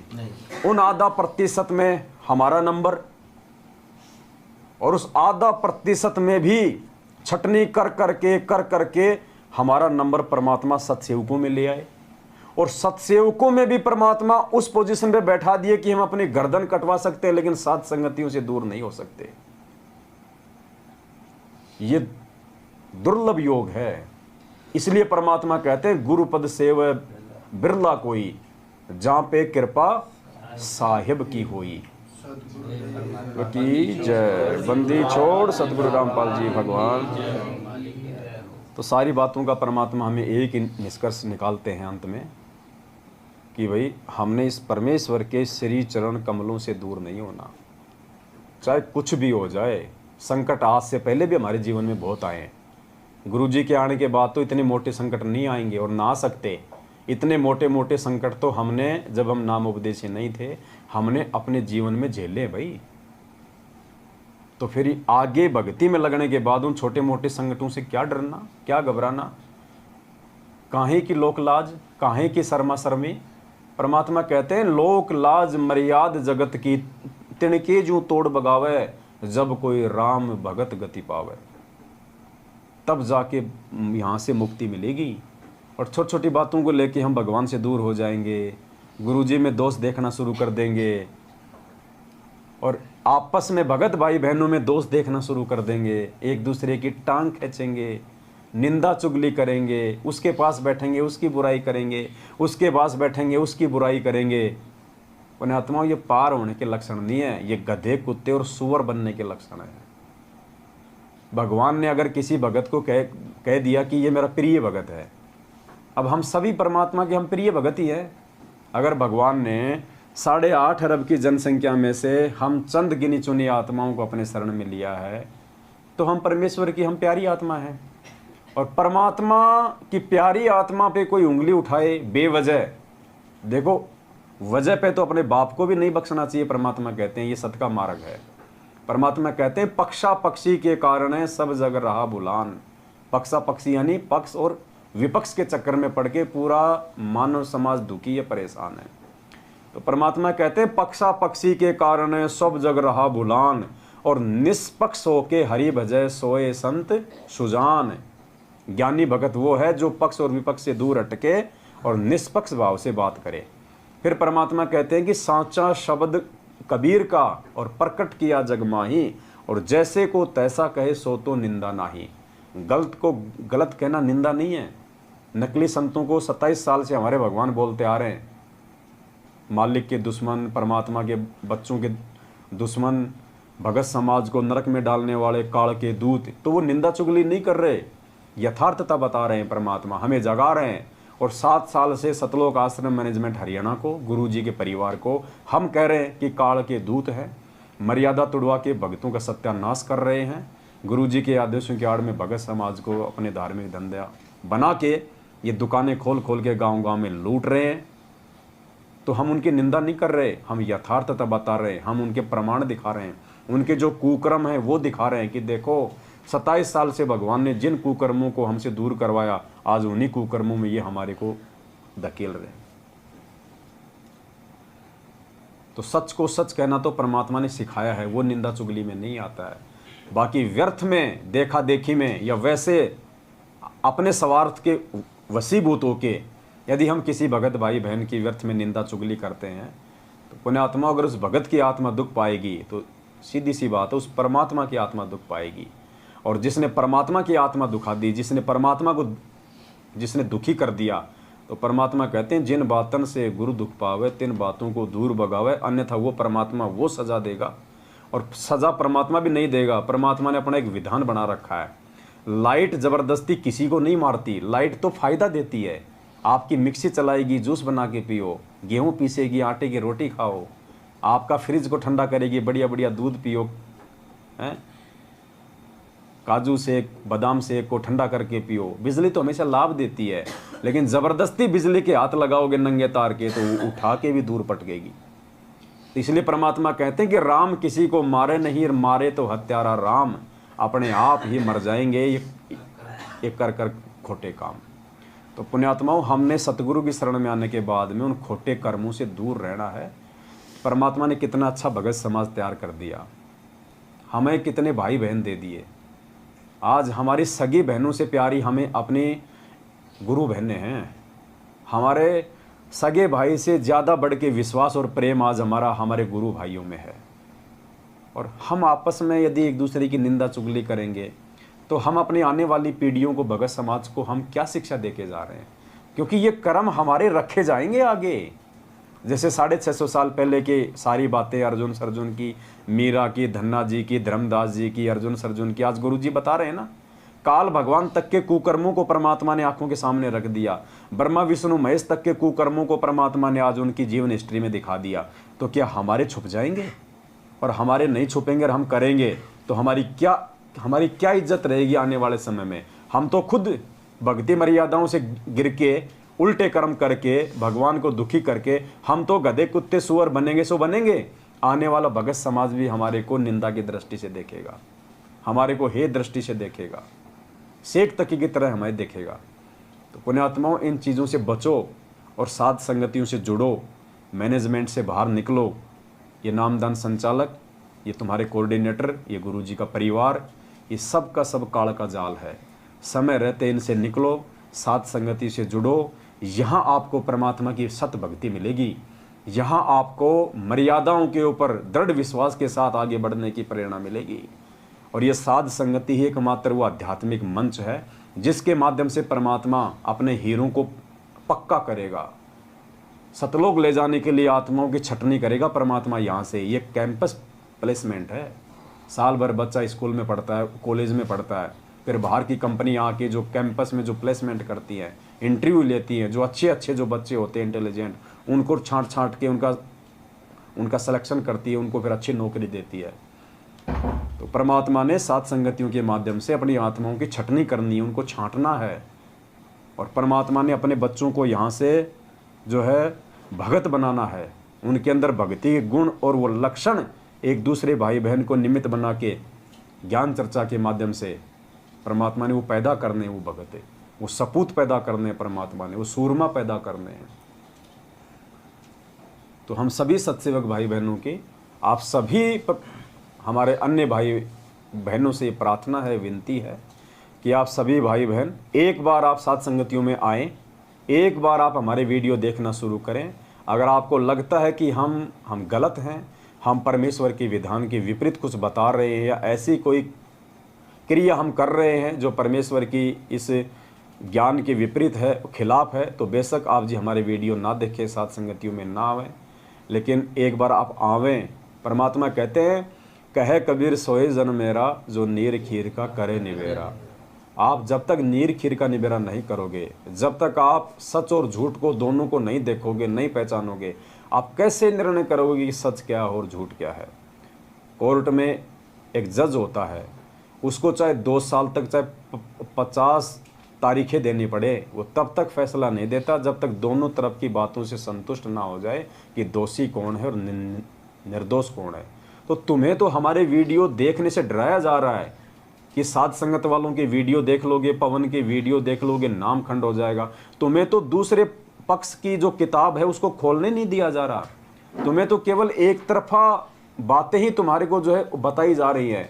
और जब तक तुम दोनों तरफ की बातें नहीं देखोगे, नहीं सुनोगे, गुरुजी यदि हमें खाली कबीर सागर दिखाते, वेद दिखाते, गीता दिखाते और साथ में नकली संतों की हिस्ट्री ना बताते, उनके सत्संगों में गलतियां ना बताते, हम कैसे निर्णय करते कि कौन सही और कौन गलत है? तो क्या गुरुजी ने नकली संतों की पुस्तकें दिखा के हमारा नाम खंड कर दिया? क्या हमारा नाम खंड हो गया? अरे ऐसे नाम खंड नहीं होता। हम भाई हम 21वीं सदी में जी रहे हैं। शिक्षा दी है भगवान ने, और फिर भी हम लोगों को वो मूर्खता वाले काम करवाए जा रहे हैं। हमारे को डराया जा रहा है, धमकाया जा रहा है, सच्चाई से दूर रखा जा रहा है। भाई परमात्मा ज़बरदस्ती नहीं करेगा, मालिक का एग्रीमेंट है काल भगवान के साथ में। आपने खुद ही आगे बढ़ना पड़ेगा, आपने खुद ही नीर खीर का निबेरा करना पड़ेगा। भगवान ने आपके सामने भोजन रख दिया, खाना आपको पड़ेगा। भगवान आपके मुंह में नहीं ठूसेगा। तो हम सभी भाई बहनों की आपसे ये विनती है, ये प्रार्थना है, पुण्यात्माओं, ये समय बार बार नहीं मिलेगा। ये मौका अगर चूक गए, असंख्य जन्मों बाद में क्या पता फिर दोबारा ये भगवान मिले ना मिले, ये भक्ति मिले ना मिले, और ये साध संगति का मंच मिले ना मिले। इतनी बुद्धि क्या पता उस समय हमारे अंदर हो ना हो, जो आज परमात्मा ने हमारे को दे रखी है। तो इसलिए परमात्मा कहते हैं, यो सौदा फिर नाहि रे संतो, यो सौदा फिर नाहि। तो इस सौदे को आज जो चूक गया, वो हमेशा हमेशा के लिए परमपिता परमात्मा सतगुरु रामपाल जी भगवान को चूक जाएगा। बस हमारी इतनी सी विनती है। बाकी निर्णय आप सभी भाई बहनों के ऊपर है। आप जानवर नहीं हैं, आप जी भी खाना खाते हैं, आप जी भी अन्न खाते हैं। सही गलत का निर्णय आपको भी करना आना चाहिए। हर चीज़ परमात्मा आपके सामने पेश नहीं करेगा, वरना फिर क्या मतलब रह जाएगा 27 साल से ज्ञान देने का। अगर आज भी भगवान हाथ पकड़ पकड़ के आपको अगर सच्चाई के पाड़े में बैठाएगा, तो फिर उनके सत्संगों का महत्व क्या रह जाएगा? सत्संगों से फिर हमने क्या सीखा, क्या अर्जित किया? तो पुण्यात्मा विचार करो और आगे बढ़ो, धोखा मत खाओ। बहुत थोड़ा समय है। आने वाले समय में ना आपको ये वीडियो सुनने को मिलेंगे, ना आपके हाथ में मोबाइल होगा, ना इंटरनेट होगा। सब कुछ बंद कर दिए जाएंगे। घरों में कैद होके रहोगे, जैसे कोरोना काल में 3 महीने तक कैद होके रहे थे। उस समय रहोगे, फिर कोई हिम्मत बंधाने वाला नहीं मिलेगा, कोई सच्चाई बताने वाला नहीं मिलेगा। ये हिम्मत परमात्मा आज साध संगतियों से हमारे अंदर पैदा कर रहा है, ताकि उस आगामी विनाशकारी समय में हम डगमग ना हो, हम संघर्ष करें, भगवान पे विश्वास हम बनाए रखें, तब हम सफल होंगे। वरना काल भगवान का जो कुचक्र आगे चलने वाला है, देख लेना, त्राही त्राही माम होगा, त्राही त्राही माम। ये दुनिया ऐसे जेल में बैठे हुए संत रामपाल जी को भगवान नहीं मानने वाली, दुनिया को बंदर दिखाएगा परमात्मा, बंदर। तब दुनिया को एहसास होगा कि हाँ ये परमात्मा है। सत साहिब बंदी छोड़ सतगुरु रामपाल जी भगवान की जय हो। सत साहिब।